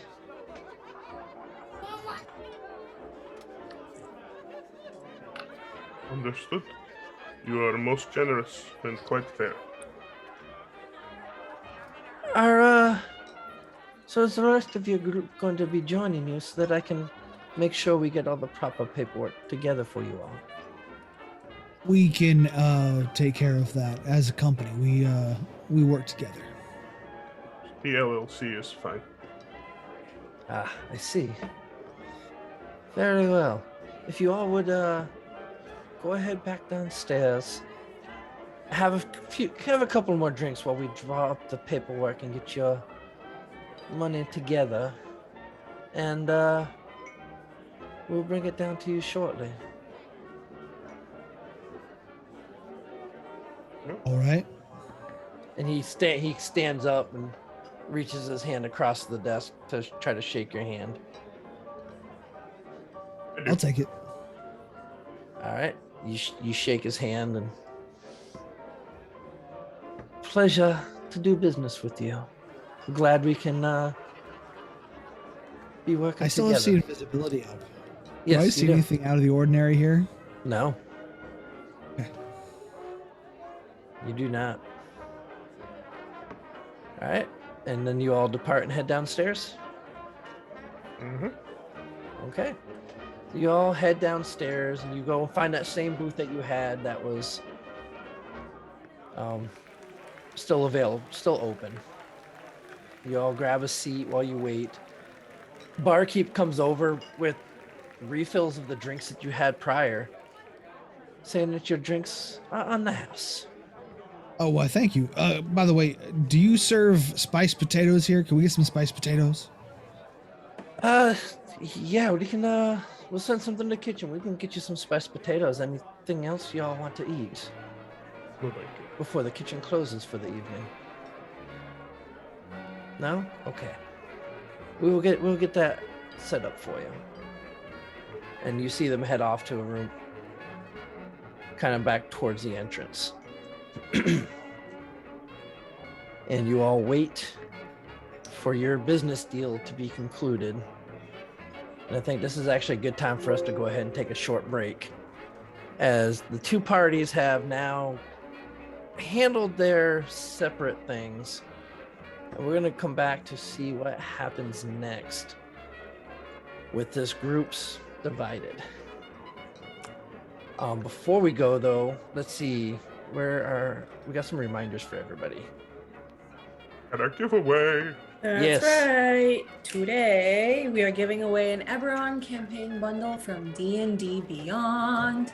Type !epic once you see that the notice in chat that the raffle is live. You must be a follower to enter, and you must be present in chat for the staff to contact you to win. We will continue to take entries until the end of stream when we pick a winner. Yep. And as we mentioned before, and we'll keep mentioning, our charity stream to feed hungry kids is still going strong. We are currently sitting at $4,710. That's a weird way to say $4,710 and rising. Yes, Donate. definitely keep it up. We already had a birthday donation earlier, as well as just for some great role playing. But we're gonna be back with a lot more of this that's going on in just a few short minutes. Hi, it's me, Scalathrax. When I'm not rampaging the world and trying to destroy everything in sight, I'm rampaging for new 5th edition monsters for my dungeons. And whether you need scuttling dungeon denizens, alien horrors, or sentient avatars of the World Tree, the Creature Codex has you covered. Nearly 400 new foes for your 5th edition game. Everything from acid ants and grave behemoths to void giants and zombie lords. 424 pages of monsters. They include a dozen new demons and 5 new angels, wasteland dragons and dinosaurs, all new golems which include the Altar Flame Golem, the Doom Golem, and Keg Golem. And who doesn't want a few extra kid golems around their dungeon party? There's also elemental lords and animal lords to challenge powerful parties, chieftains and other leaders for ratfolk, centaurs, goblins, trollkin, and much more. New undead, including a Hierophant Lich to menace lower-level characters, and so much more. Use them in your favorite published setting, or populate the dungeons of your 5e world of your own creation. Pick up a Creature Codex from KoboldPress.com today and surprise your players with monsters they won't be expecting.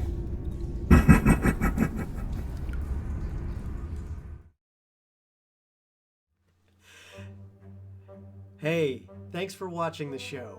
It looks like you're having a great time. Let me tell you really quick about That Many's Paint Show. Every Sunday at 5 p.m. Eastern Standard Time, 2 p.m. Pacific Standard Time. Every show, the host and their guests will be painting miniatures live on stream. They'll walk you through all the different techniques and products they use to paint miniatures to a high standard in a quick and easy fashion. They'll show you all the different things live, and on top of that, the audience gets to ask questions, and we're going to answer them live on stream. If you've always wanted to learn how to paint miniatures, this is a great way to do so. And on top of that, you can paint while you're painting with us too, and chat with us and tell us about your projects and share your pictures of your miniatures as well. We love it when people share their miniatures with us. So remember, That Many's Paint Show, every Sunday, 5 p.m. Eastern Standard Time, 2 p.m. Pacific, only on the Games Tavern Network.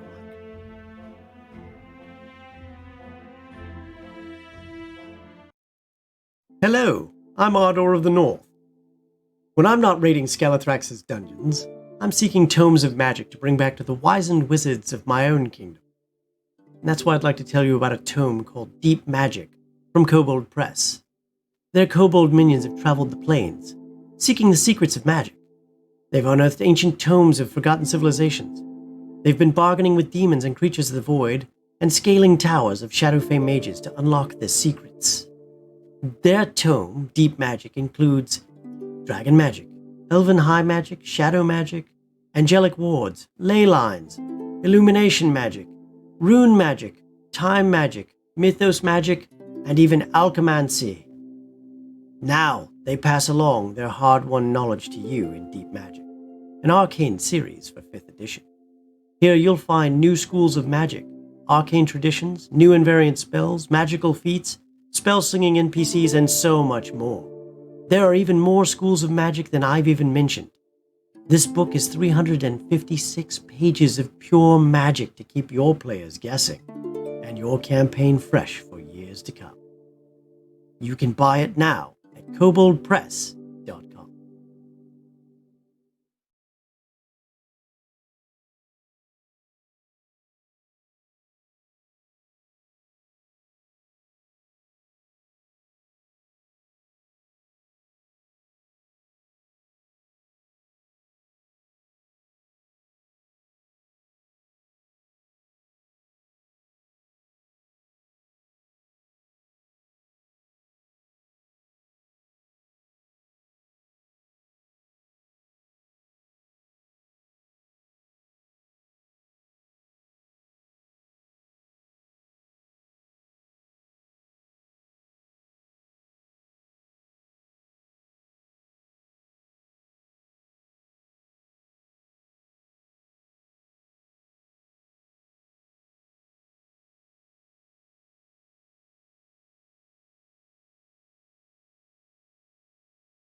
All right, everybody, welcome back to Dirty Deeds. So the first half of our show today, we showed that the party had split in their efforts within the city of Sharn. The second group, having gone and spoke with the leader of the Boromar clan to try to broker an arrangement with them, for the Boromar clan wants to take possession of the Creation Forge that they have been sent here to destroy. A deal is currently being drafted up right now for the Fallen Star Company to acquire this for the Boromar clan at a price of 50,000 gold pieces, 5,000 of which to be paid up front to help outfit the group in the challenge going forward, as well as some information about what is going on and where they need to begin their search down in the cogs under the city. And before that, we had the other group of Ro, Tyrion, and Tyrion's daughter Olanna had originally went to go try to break into Ro's house to discover or to try to speak with her mother. Upon seeing the Sharn guards, however, she decided that she's going to go try to pay a visit to one of her old friends. And disguise scared her, had a conversation in the tool shed in the backyard, and found out that Ro has somehow been accused of murdering her own father. So Ro and Taryn, what are you doing once you discover this information? Where are you heading next? I need information. I don't know where to go that I won't be recognized now that I've, but if I can get some sort of disguise or something together, I don't know. I got nothing. I don't know what to do, and I don't know where to go.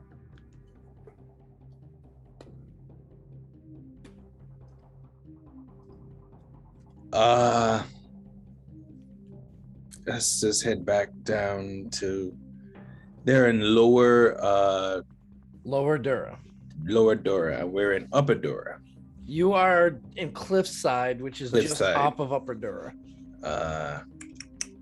So let me go ahead and bring the map of Sharn back up for you all. Okay, I'll be helpful. Yes. All right, now I know where we are. No, I don't know where we are. There we are. All right. Got it. Let's just make our way back down to the others. So do you plan on heading towards down to Lower Dura where they were meeting up with the Boromars, or do you plan on heading back to Lower Menthis where the double barrel was, where you guys have already arranged for lodging for the week? For right now, I think it'd probably be best. My suggestion is to get in the vicinity of the others, get closer to them. Okay. That's my suggestion. That's what Taryn wants to do. Ro, how do you feel about that? That's fine. Yeah, that's fine. Oh, yes. Stress. So you all are heading towards Lower Dura and the club of the Boromars Club. But I think, Not to the club, but but we're going closer to there. Yeah. Okay. And I throw my cloak over Ro. Okay. Help her hide a bit. Okay. Well, I know before you did a stealth check and you had gotten a natural 20, which was a 26 total, so that'll stick with you through your entire travel down. As you are heading down, you get back over to Memphis, or no, I'm sorry, to Upper Dura, and you start taking the lift down to Lower Dura. And as you're traveling down, Ro, go ahead and give me a perception check real quick. God, okay. 18. So with an 18, as you're heading down, you're just kind of looking around, being very cautious of your surroundings because you're trying not to be seen. And you look over at one of the lifts that's coming up, and you see Alistair.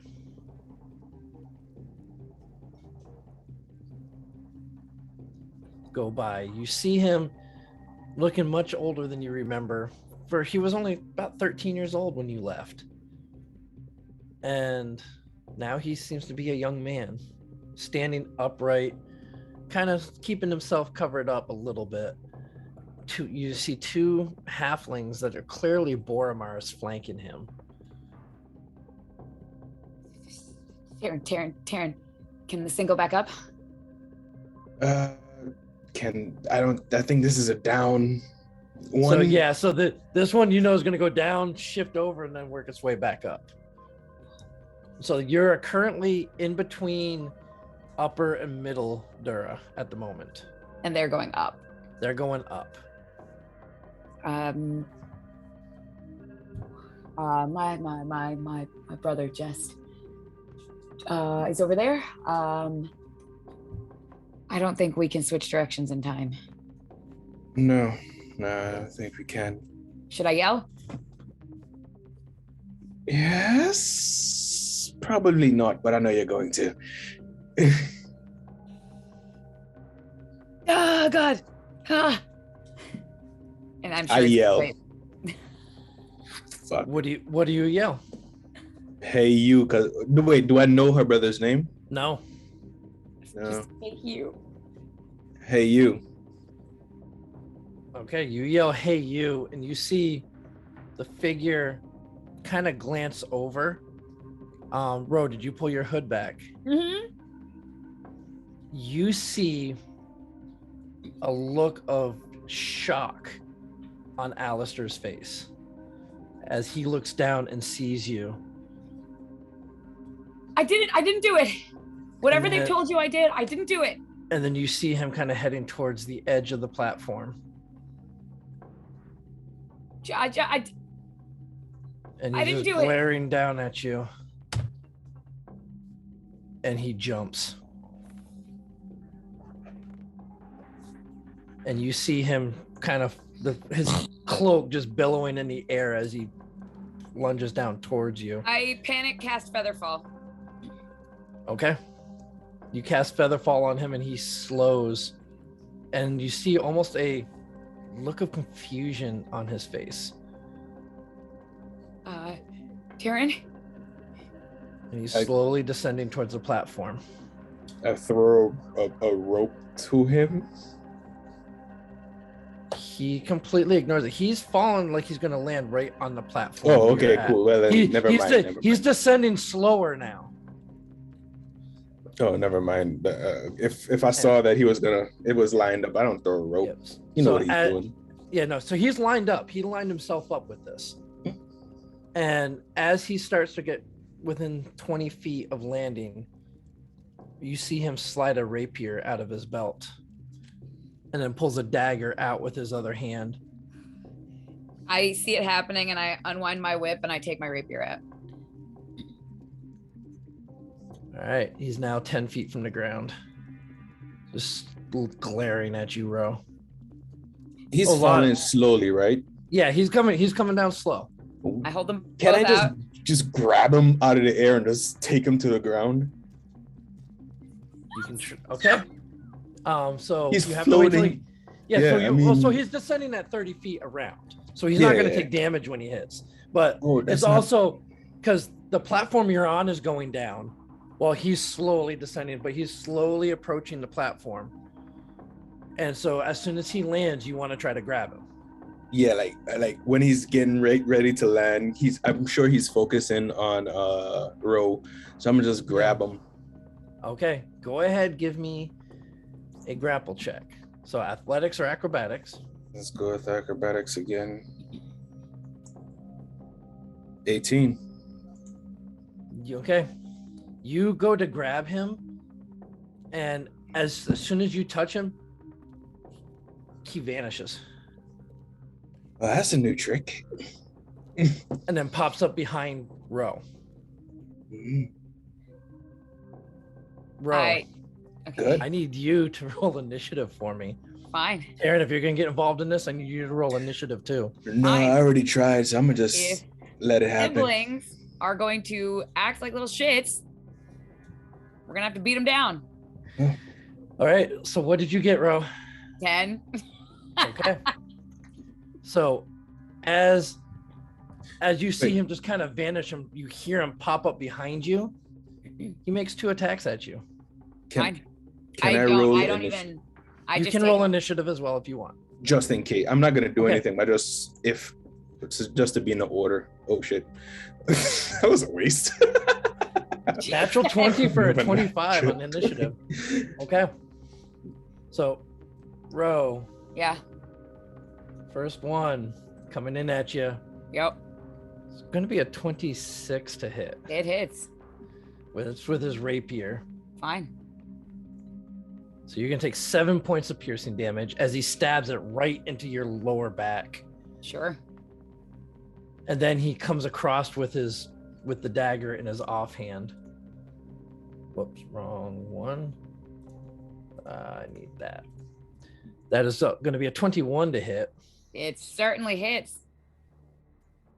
as that's 8 points of slashing damage as he stabs you and then slices right across. Fine. So I see you've come to finish the job, huh? Did you forget everything? Did you forget everything? Your turn.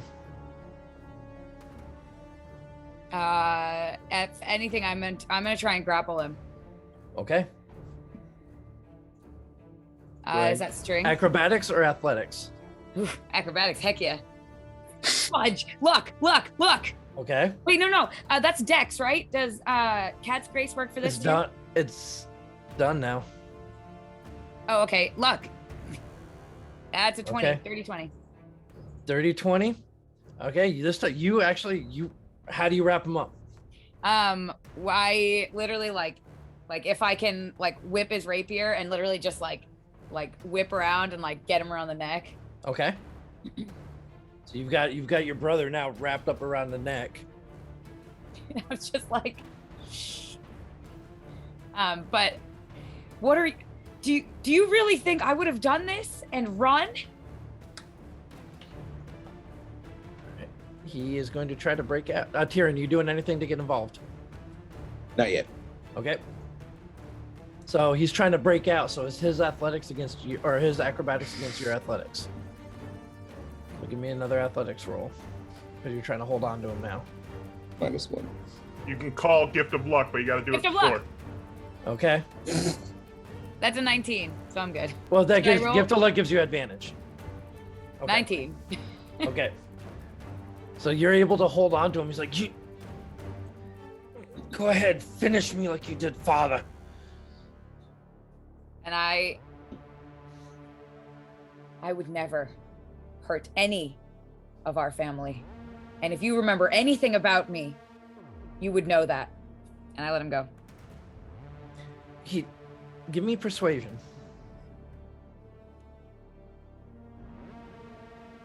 I don't have any luck yet. Left. It's 11. People think you're a lot more vicious than you actually are. Who, me? Yeah, whatever. Taryn, it is your turn. But as you are kind of watching this transpire, you look up and you see the 2 halflings that were flanking him slowly descending down towards you now as well. God damn it. Oh, we got friends of yours. You I'm doing talking to anything? Alice. Okay. How far are they? 50 feet. Not yet. Hand is on the viceroy, but not yet. Okay. Not doing anything yet. All right. So Alistair turns around on you, Ro, I heard it from father's own mouth. And he You lunges think- at you again. Fine. I take the hit. Like I literally don't even try. Okay. So that's gonna be 15 points of piercing damage Fine. as he just kind of runs it right into your gut. If I don't know if I can because it's not my turn. It's your but- turn now. Oh, okay. I'm gonna try and like grab the blade and like pull him closer. Okay. So are you pulling the blade more into you? Yep. Oh, yes. Okay. I'm gonna say it's another 2 points of piercing damage. Fine. Do it then. If you're not gonna believe me, if I have nothing left here, do it. Taryn, what are you doing? They're now about 30 feet from you. There you see them each with 2 daggers. I look up, I look down. Siblings. How about you? I'm talking to is Alistair? Whatever his name is. I don't know his name. How about you just take it easy, relax for a little bit, and listen to what she's saying. This is unnecessary.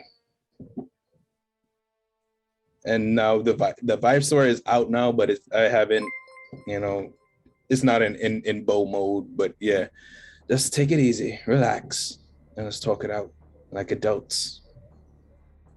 You see him kind of peer back at you. Fine. I'll take your family from you then.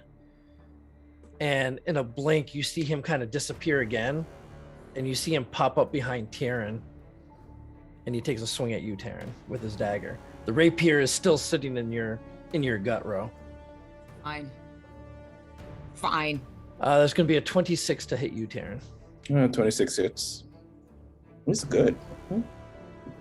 He's annoying is what he is. 8 points of slashing damage as you don't catch where he popped up, but he just pops right up behind you and slashes his dagger right across your back. Bro, how much do you care for this one? Leave. All right. Ro, it's your turn. Don't hurt him. You said 8, right? Yeah. Did we get a rest? Because for some reason I do not have full hit points. I think we had full hit points. We I'm must just have asking. had a combat. We weren't in any combats, were we? No. Oh, Okay. we didn't do anything Not stupid. since on the ship.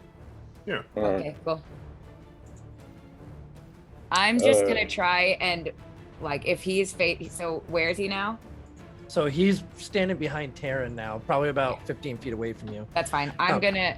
Okay. So actually, real quick, at this point too, your mark and the mark that's going all the way up your arm is just starting to burn, and you feel like a surge of power kind of going through it. we're ignoring that, and just like a gun, we are pointing it away from anything we don't want to shoot. I'm gonna try and get between him and Taryn, Okay. like just So- like slide in between. Just Okay, so because he's right up on him, I'm gonna say you have to try to shove him out of the way. I shoved Taryn out of the way. Okay. Are you gonna let her shove you, Taryn?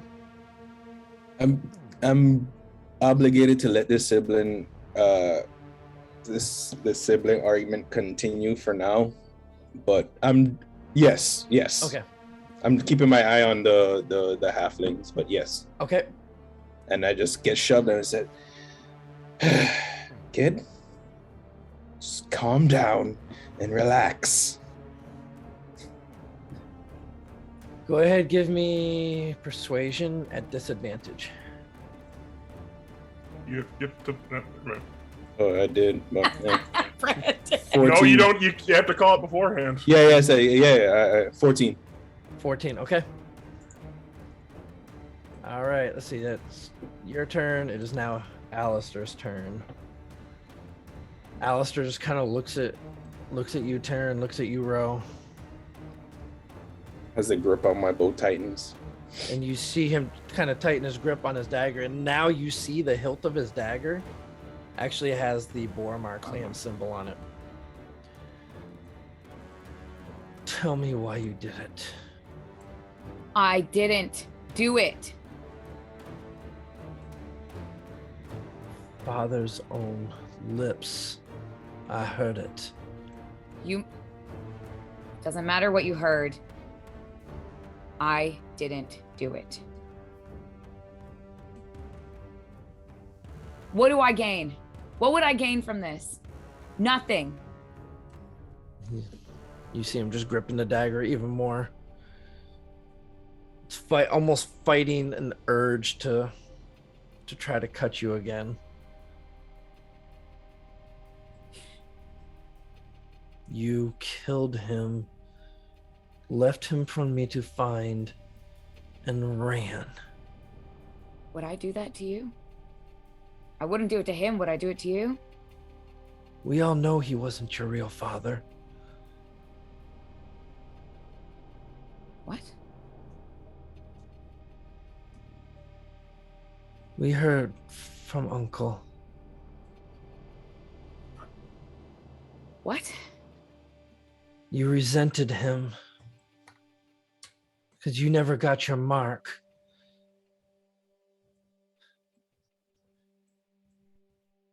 And you killed him.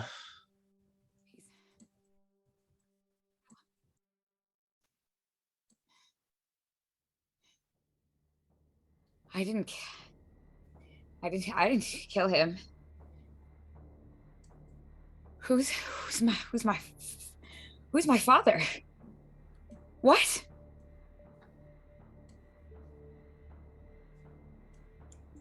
I don't know who your bastard of a father is.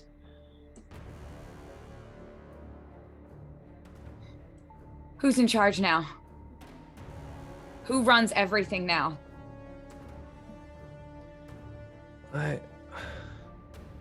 Uncle, of course. Uncle took over the family when you killed father. And you don't think the person telling you these things, in charge of everything, had anything to do with it? You see him kind of slowly put the dagger down. That's what I thought at first.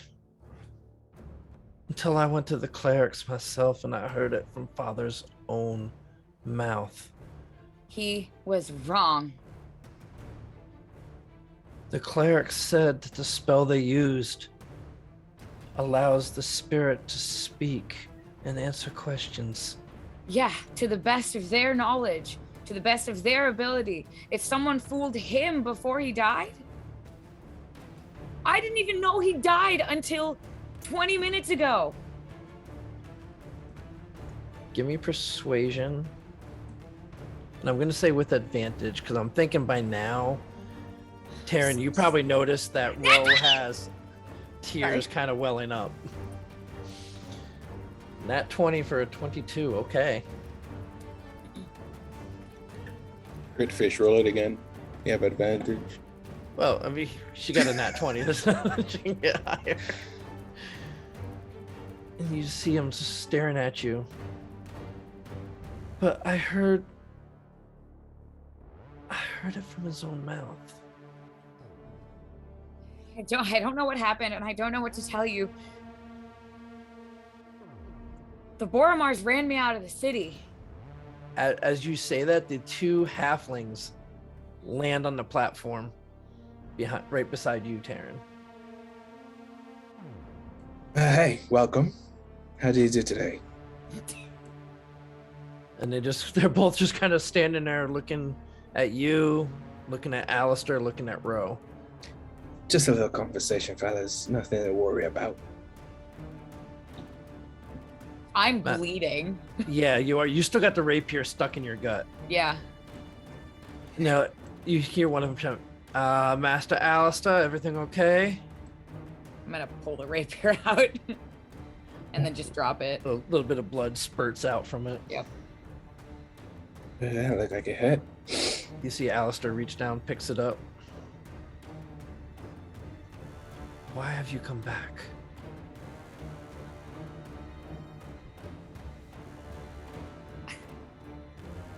This is home. You're still my family. If you didn't do this, why have you been gone for over 2 years? There was a bounty on my head. The Boromars have wanted me dead since before I ran. He looks at the other two Boromars that are there, and they're just like, yeah.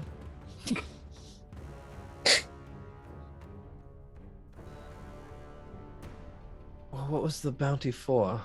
Was it for killing father? No, that I don't even know when that happened. Really, Or was that airship you took? I think it was the airship. This is a longer story than we can do here and now. At this point, the lift comes to a stop in Middle Dura. And You're doing what now? pulling my hood up. Just pulling my hood up. Okay. What's Alana been doing? Where is she?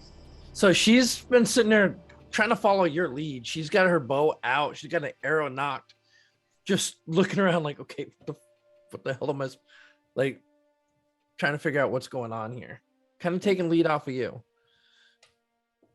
And Cafe is just kind of flitting around trying to figure out what the hell's going on. Can we go somewhere, anywhere, and talk about this?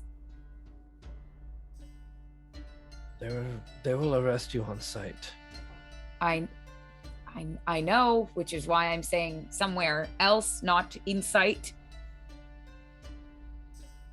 Perhaps we can head back down to Lower Dura. Go back to the Boromars. We can get a private room there and talk.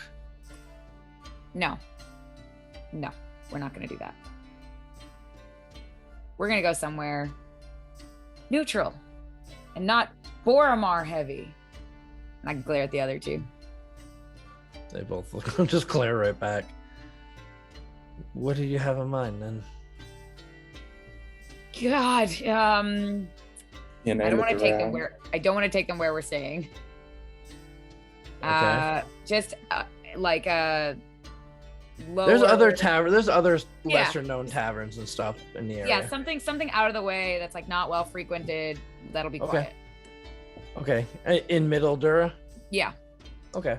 So you're able to find a quiet little tavern. Can we go to the Cracked Teapot? Cracked teapot? Sure. Yeah. Heard good things about here. As you kind of go up, the door's got a big old crack in it. Can I also look for thieves' cant that will direct me into where I would like to go, please?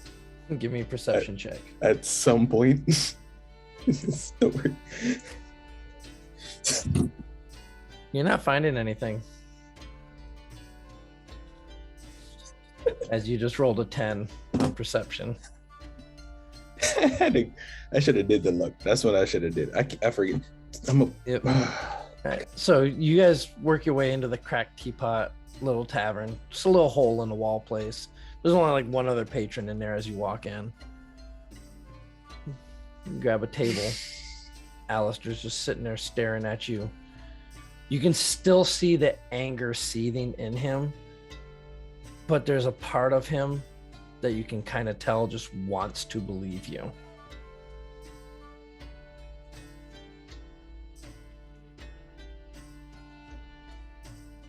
I don't really know where to start. What? Well, first of all, what does everyone think happened? That I found out that I had a different father? So, according to Uncle, you resented the fact that he wasn't your father. And during one of your missions with the Boromars, you switched sides. And turned against House Thrash. But then the Boromars turned on you, and you had to go into hiding. And to get back at the family, you murdered father and fled the city.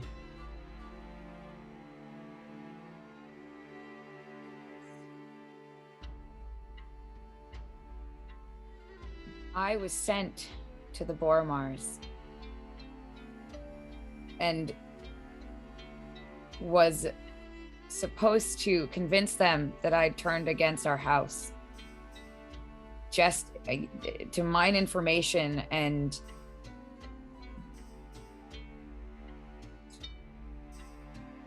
who do you think sent me there? Well, father, of course. I don't think father knew. Uncle pulled me aside and told me that for the safety of our family and for you and mother and father, that no one should know. He's the one that sent me there. Tyrion, give me an insight real quick. God, I'm so sorry. Insight check on Ro. Yes. No, not on row. Damn. 23. What? So 23. 23. You, as you're kind of listening to this and you're keeping an eye out, you notice that the two Boromars seem to be exchanging very uneasy looks at each other with the current conversation that's going on. That just looks. Yeah, they're like almost looking at each other like almost like a sense like they don't think that this what's going on right now is a good thing.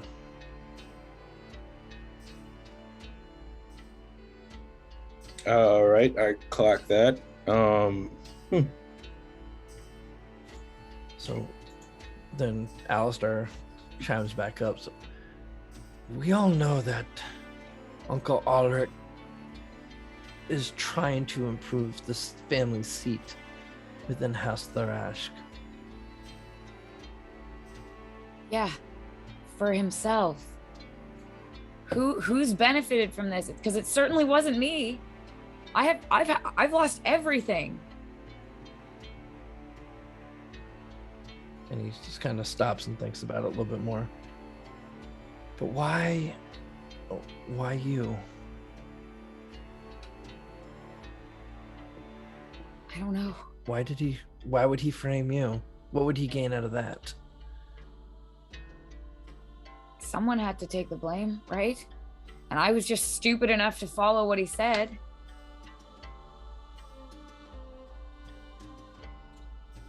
I don't know.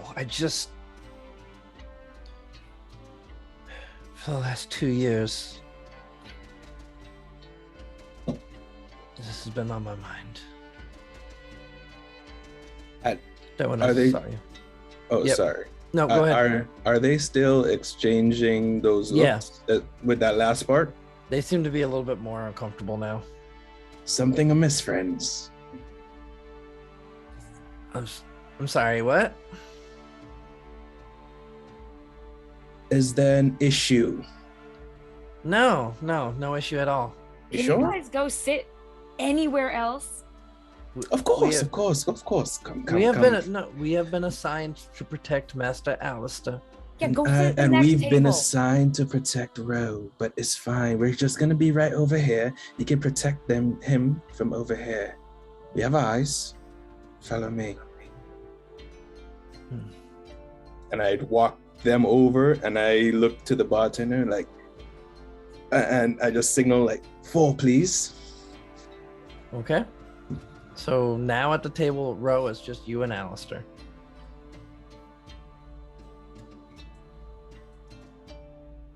Who am I supposed to believe? You or father?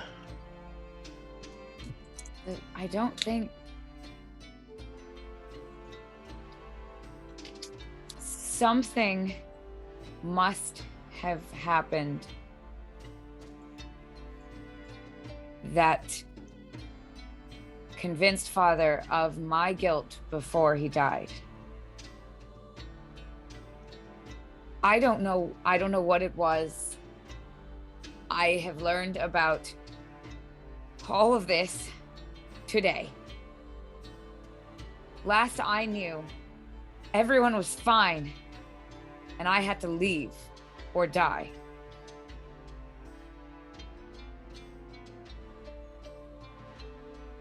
Well, by returning, you may end up dying as well. Fine. But I'm tired of running.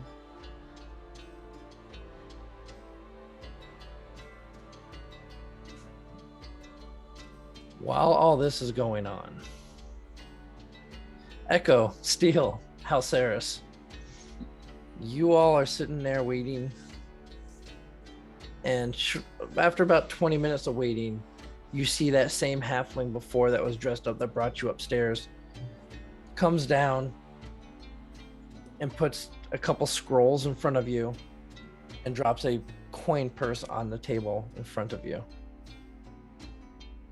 As per the arrangement by Satan Boamar, the following writs are for you, showing that you are now partnered with the Boamar clan for this one particular task, as well as your advance on payment for said device.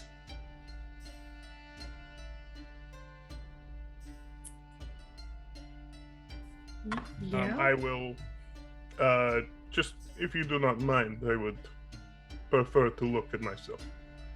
Mm-hmm. And I will just go through it, and I'm looking for any legalese in the contract, and I'll ask for Steele because he knows contract work better than I do. But just to go through it, just making sure it's enough. There's no addendum line in there that says like forfeit soul or anything like that. with a guy whose name sounds suspiciously like Satan. So is what you're saying is you don't like making pacts with mysterious hooded figures? Seems Like like no, something no, a crazy no, no, person no. would do. Who would do such a Ridiculous person. thing? Okay, so one of you two, go ahead, give me a straight intelligence roll. Looking over the contract with advantage. I'll guide Steele and say, hold on, I have the gods' names. May Outeron's eyes help you look over this contract. And he's the sovereign of law. So I'm guided, and well, yeah, we'll just. Yeah. So advantage and guidance. Advantage plus the D4. Yep. Okay. Find us a good loophole. Okay. That is acceptable. That's not as good, but it's okay. So, just raw intelligence. Yep. But you're not proficient in legalese. I mean, You I'm proficient with investigating the calligraphy. contract? I'm proficient with calligrapher's tools. No. Well, we could forge signatures, but I don't think we would read. I would say if you were looking for it to be a forgery, sure, but no. And actually, you would need a forger's kit for that. Okay. Okay, 4. So that is a 22. So 22. Okay, so you look over the contract, and it's almost verbatim what you all agreed with upstairs.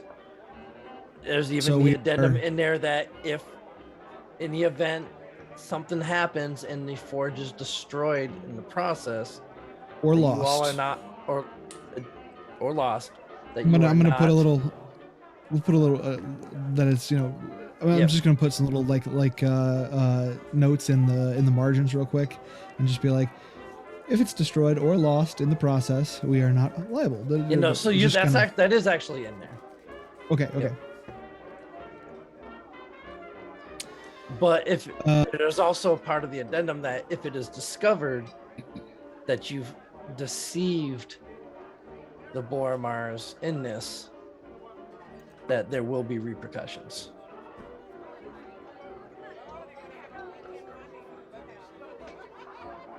And then you also have the purse. What are you doing while they're looking over the silver echo? I'm so lost because they're just talking about legal jargon, and I'm like, I don't know anything. These are big words for me. So I'm just like kind of peeking over their shoulder, like pretending to feel like I'm gonna I understand, hand but you guys- I don't know anything. I'm just seeing how lost you are. I'm going to hand you a bag full of coins and be like, count, please. We need to count these discreetly. And then How do you discreetly count coins? I don't know. Figure it out. Okay. So Echo, you grab it, you open it up, and it's not gold. It's Platinum? platinum. Yep. Okay, so I'm like gonna reach and I'm like gonna like use like this and like try not to make noise because I was told to be discreet about it. So I'm like slowly counting. Okay. So that's gonna take you a little bit, kind of. Yeah, while they're looking over the contract. It's a large, heavy purse. I'm big. I can. It's not heavy. Yeah. So I'm going to say that everything looks all right except the clause about the quote unquote deception. Not a whole lot of detail in there about what is considered deception or what means of proof, what burden of proof you have to claim it's deception, things of that nature. I move to strike that section as being just too vague. I think we're talking with the delivery boy, not with counsel. Pretty much. He just looks. He's like, "That is the contract." I strike it and sign it. You may return this to your boss man and explain to him that wasn't not clear enough. But we'll take the deal as it is now stated. Very well. And he takes it back up. So Echo, as you kind of go, you go through and you lose count somewhere around 134, 135. Yeah, I got too distracted. Yeah. So there's 500 platinum pieces. Okay, I'm not gonna tell them that I lost count and be like, yep, there's 500 in here. Here. Perfect. I say we get out of here before things get out of hand. Because, while the Boromar clan is a criminal syndicate, they still have a reputation to uphold. Mm-hmm. And a very prolific and well-made network. They are a good company.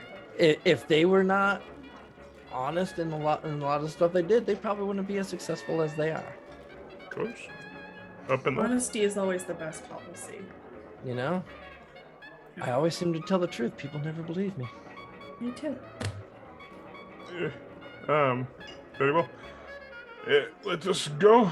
I look at them and I don't take the coin purse from Echo, but I'm like, don't gamble any of that, please.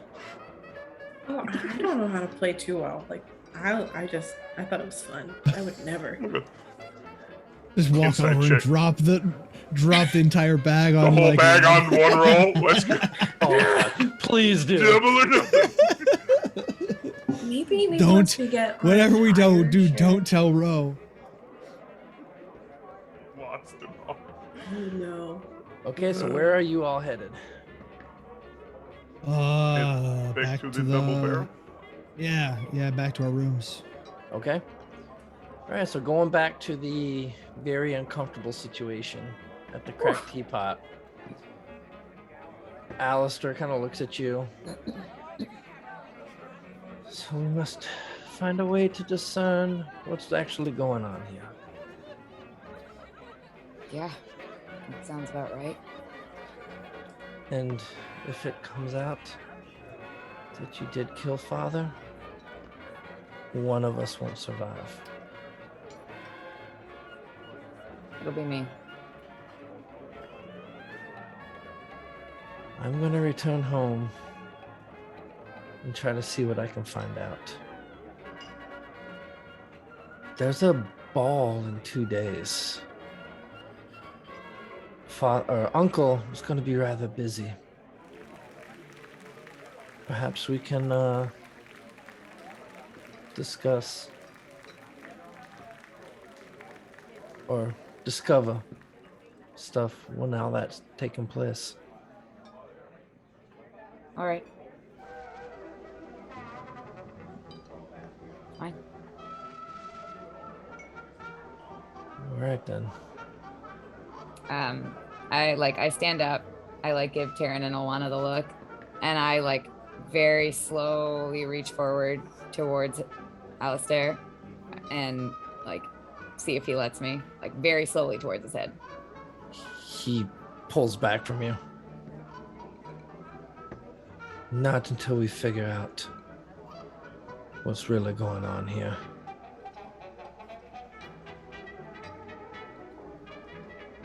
How You're gonna successful? feel like such an ass.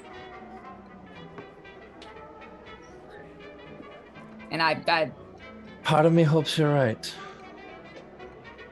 should be all of you, you twerp. Taryn, what are you doing with the 2 Boromars? All right, so 2 things. The second thing depends on the first thing. How successful was I in getting them intoxicated? Not at all. Not at all? Oh, darn. Okay. Second thing, I'd like to, while passing by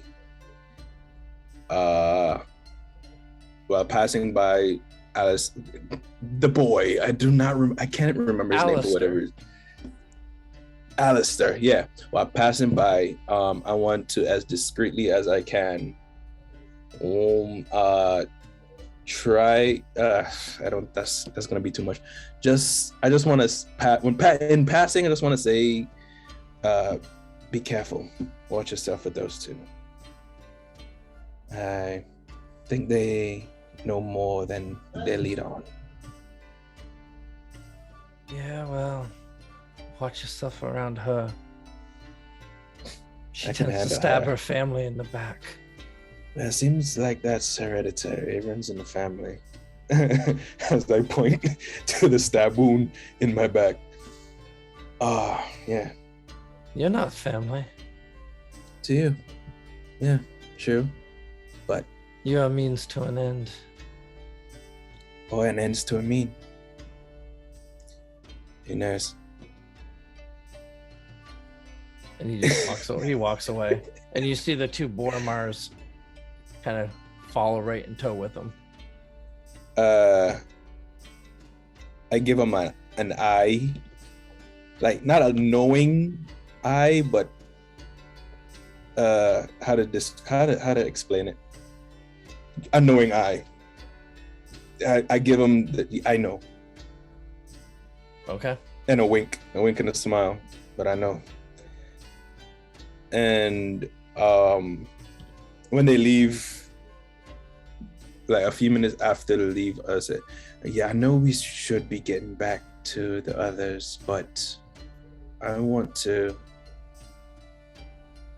follow behind them for a moment. They were exchanging rather concerning glances. Yeah, let's follow him. Let's do it. I need to do something. Cool. Okay, Away. so you're gonna try to follow them. I'll tail them for a little bit. I'm gonna cast this I was gonna say disguise self. Pass without trace on the 3 of I've us. been waiting for you to do that. Yep. I thought we were gonna go inside the house. Pass without trace on the 3 of us. Okay. I'm gonna turn to Alana and tell her stay close. We're not going to be following for long, but come on. Okay. And So it's, pass without trace. So each of you go ahead, give me a stealth check, and I will do one for Alana. And with pass without a trace, that is also a plus 10. 19. 38. Got a 9? I actually got a 3. But I'm Oh. plus 6. 38. 38. Okay, and Alana got a 22. Great. I'm very You are emotional. very emotional and distracted right now. But you follow them for a little ways, seemingly undetected from what you can tell. And you see them get back on the lift heading up. Only this time, the two Boromars with Alistair don't go with him. You see them go get on one of the platforms heading down.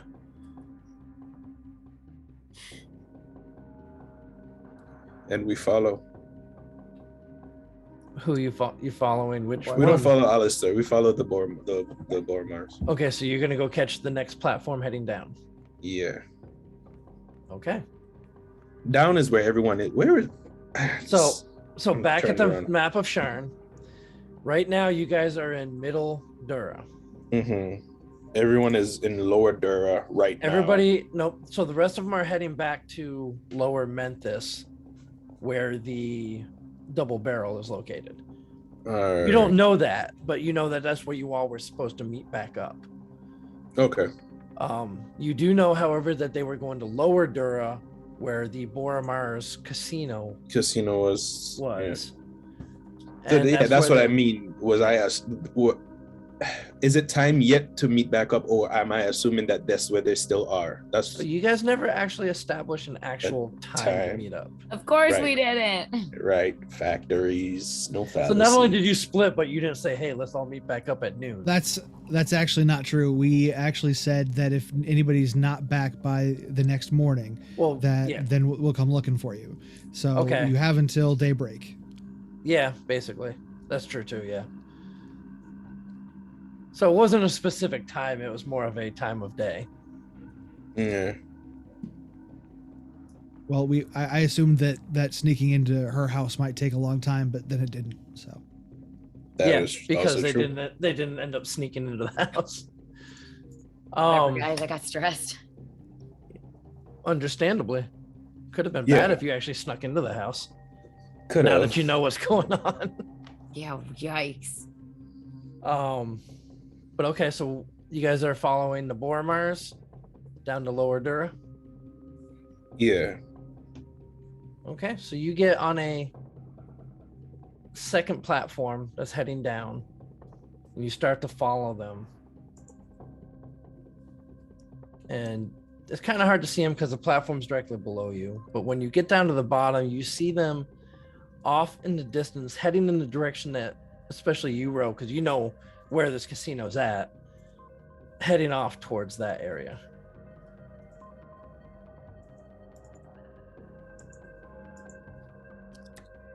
What are you doing? Don't like that. What do you want to do? I don't know. I don't know that I even care where they're going. It's your show.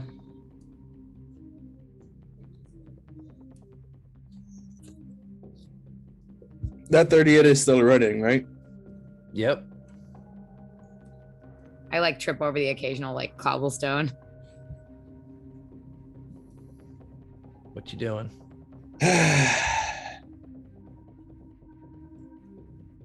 Head back to the rest. You two head back to the others. I'll just follow behind just a little longer. Are you sure? Nope, but I've already decided, so I'll meet back up before long. Taryn, are you sure? You told me to shadow you. Not for this. That's fine. You have an hour and a half. Roger. And I want to slip into the crowd and I'll cast Disguise Self. Okay, so there really isn't a crowd. Well, this is Lower Dura. There's not Yeah. crowds down here. I guess in an alley. Okay. I cast Disguise Self. I have an hour just to I just want to see where exactly they go. Okay. All I'm right. not. Yeah, I'm not gonna push the luck and risk.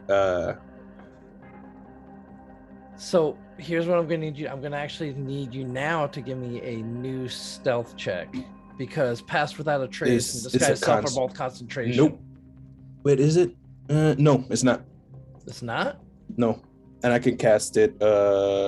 Not at will, but once without. No, I can't. Never mind. No, it's not concentration. Just pass without trace. Really? Okay, never mind then. One action self. I thought disguise self was concentration. That is my bad. Okay then. Never mind. You still have your pass without a trace. All right. So you follow them. And you see them heading towards what looks to be the Boromar Casino as you start to approach. While you're doing that, Ro, you make it back to the tavern. Just as coming around another corner, you see the rest of your group. You see Steel, Echo, and Halceris heading towards the double barrel as well.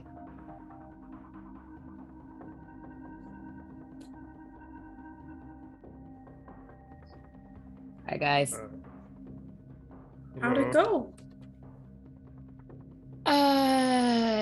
Differently than expected. Taryn will be back soon. He's following some people. Ooh, who's he following?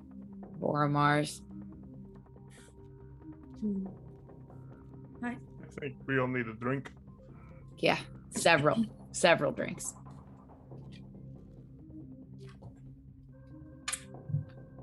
Go inside and get our room, the private dining room we had. Okay. Yep. Room's still available for you. Go ahead and we'll bring you some drinks and some food. It's kind of late though. Kitchen's almost closed. Anything special y'all want before they start shutting down? Liquor. Oh, kitchen. You don't need the kitchen for liquor. Just Okay. some whatever you have is fine. Strong. Food row. Yeah, we will get strong booze. Whatever is left in the kitchen will be fine. Okay. We'll get you some food. We'll get you some strong liquor. Okay. Sure. All right. A few minutes go by and they bring what's pretty much was left over from the day. A couple pieces of fish, some dried meats and cheese, and the last of the bread from that morning's baking. And they bring you a bottle of Talenta fire water.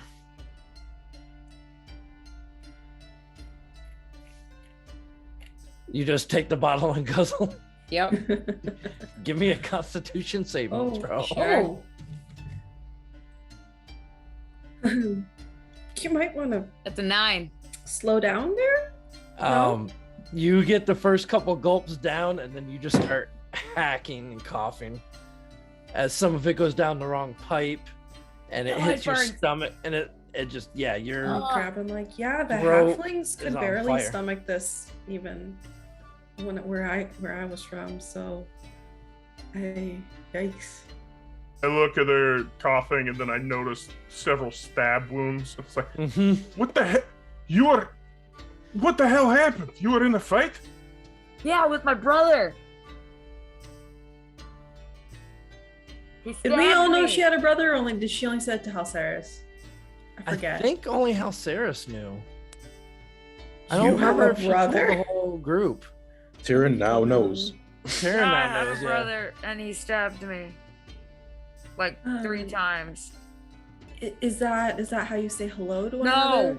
Okay. That's not how you say hello. I don't know. I don't know the customs. You come from a high place, so You think there'd be less of us if we just ran around stabbing each other as a hello? it could be a friendly stab. I don't know. It doesn't look like wasn't friendly a stab, friend. It no. wasn't a friendly stab. It wasn't. No, you see the blood is really pooling up on her Yep. armor because this was So a I've- deep thrust.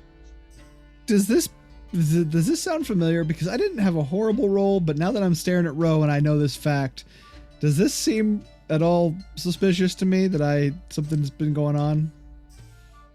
In what regards? I mean, like, do I now recognize why Halceris was freaking out earlier? It seemed We pretty... didn't know. We just saw someone, right? Like you and I just saw someone. Yeah, I'll say each. Steel and Echo. Each of you give me a history check. Why are you asking me for a history check? You never know. Of course. There it is. My natural 20 of the night is on this stupid I got history an 8. check. Like,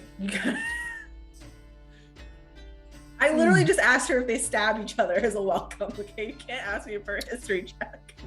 I am going to swiftly take one elbow and take Halceris's ribs and separate them and be like, so what? You actually got a nat 20? yeah, I got a nat 20 on that stupid. So you thought back, like, wait a minute, that person we saw, there's resemblance. Holy shit. Yeah. Can't put 2 and 2 together. No, you can't. Holding my Echo ribs. put 2 and 2 and got 1. Hey, No. I'll have you know it was 3. Okay. It's 3. Yeah, come on. 2 and 2 equals 3. 35. I hold Yeah, my because you're adding ribs, one more too. 22. look at Steel and say, yeah, I noticed him. Hold on one moment, and I will put a hand on your abdomen row and pump a 2nd level cure wounds. At least.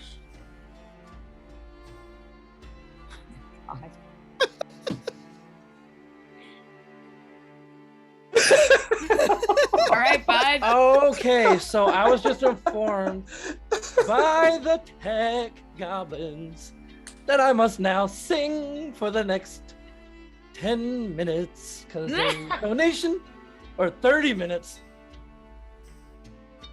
Oh, I think it comes over the next week, right? It goes 10 minutes that's now, true. then 20 minutes. Okay. First 20 minutes next week. The one that I was dreading this whole time because I know I cannot sing has hit me with the donation to curse me to sing for the next 20 minutes. Sounds like speaking. Yeah, I this can't first sing. one, sing more. It's been a while, Phil. Can you please describe what this room looks like to me again? I'm trying to get the image in my head. And it's just not Evil. coming to me.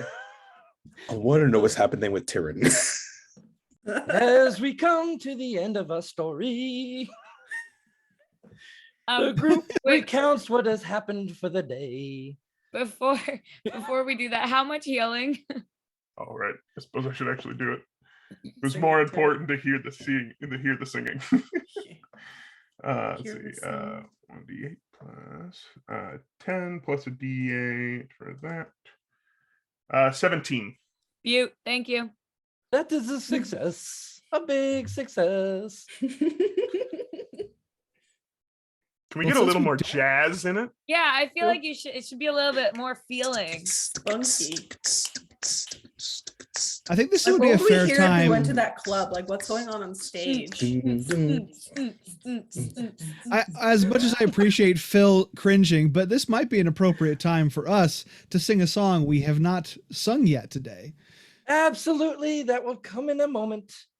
Okay. As back across the lower Dura, Use that falsetto. Get it up there. we find ourselves the most sneaky of rogues, Sneaky. wandering the streets of Lower Dura. Lower Dura. Give Use that me, vibrato. give me a perception roll if you would. Whoa. I like to use the luck thingy. By all means, you get advantage on your roll. Good. 26. With a 26, you look upon an alleyway as you walked by, and a glint of metal can be seen. Little smoking jazz. Yeah. Then another glint that you see goes across, and you hear the sound of metal feet 100 or so approach.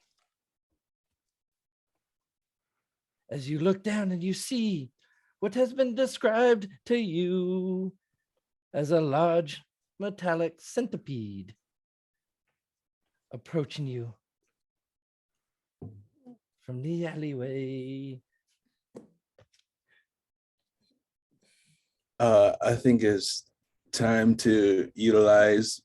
It's approaching me like it's coming to me. It's heading in your direction.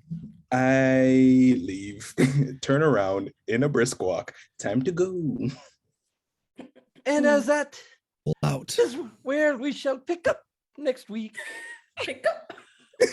as I will be singing through the rest of this and the beginning of next week Excellent. of all the ones that could have been given to me. It had to be this one. So, before we move on and call it an evening, Monsieur Brandon, please regale us with all of your tales. Yes, wonderful. Encore, I'm going to try to get through encore. it real quick so Phil can get back to singing.